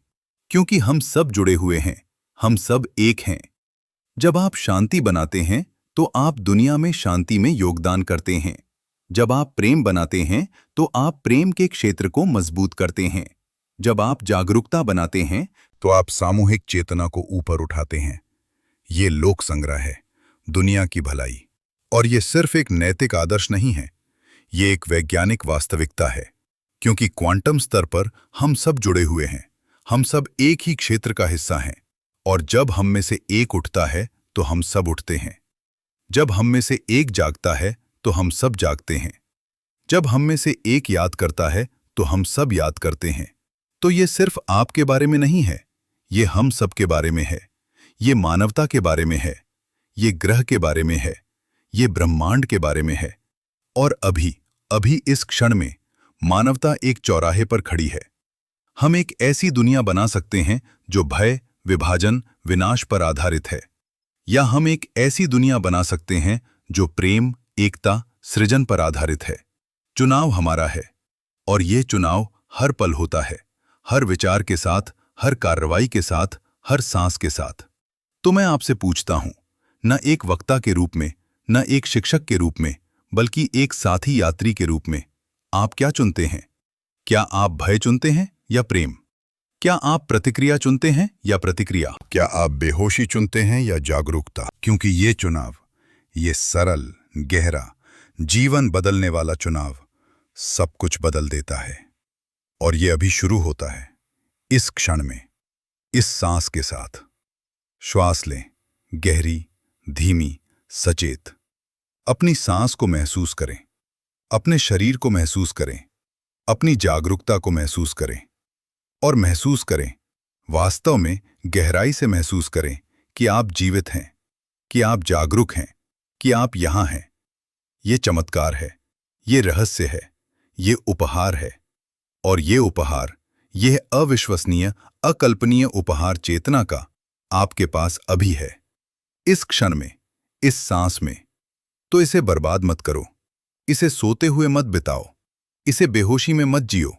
जागो, ध्यान दो, याद करो। याद करो कि तुम कौन हो, याद करो कि तुम क्या हो, याद करो कि तुम शुद्ध चेतना हो, शाश्वत जागरूकता, वह क्षेत्र जिससे सब कुछ उत्पन्न होता है। और जब तुम याद करते हो, जब तुम वास्तव में गहराई से, अनुभवात्मक रूप से याद करते हो, तो सब कुछ बदल जाता है। भय गायब हो जाता है, क्योंकि तुम समझते हो कि तुम नश्वर नहीं हो। पीड़ा कम हो जाती है, क्योंकि तुम समझते हो कि तुम अस्थायी नहीं हो। प्रेम उभरता है, क्योंकि तुम समझते हो कि तुम अलग नहीं हो। और उस समझ में, उस गहरी, शांत, अटूट समझ में तुम मुक्त हो। मुक्त भय से, मुक्त पीड़ा से, मुक्त भ्रम से कि तुम अलग हो, सीमित हो, शक्तिहीन हो। क्योंकि तुम अलग नहीं हो, तुम सीमित नहीं हो, तुम शक्तिहीन नहीं हो, तुम ब्रह्मांड हो, तुम चेतना हो, तुम वह हो जो है, था और हमेशा रहेगा। और तुम्हारे विचार, तुम्हारे शुद्ध, सुसंगत, संरेखित विचार वास्तविकता बनाते हैं। न क्योंकि तुम जादू कर रहे हो, बल्कि क्योंकि तुम जाग रहे हो, तुम याद कर रहे हो, तुम वह बन रहे हो जो तुम हमेशा से रहे हो। और वह बनना, वह गहरा, परिवर्तनकारी, जीवन बदलने वाला बनना यात्रा है। यह कल शुरू नहीं होती, यह किसी दिन शुरू नहीं होती, यह अभी शुरू होती है, इस क्षण में, इस सांस के साथ, इस विचार के साथ। तो श्वास लो, देखो, चुनो और याद रखो।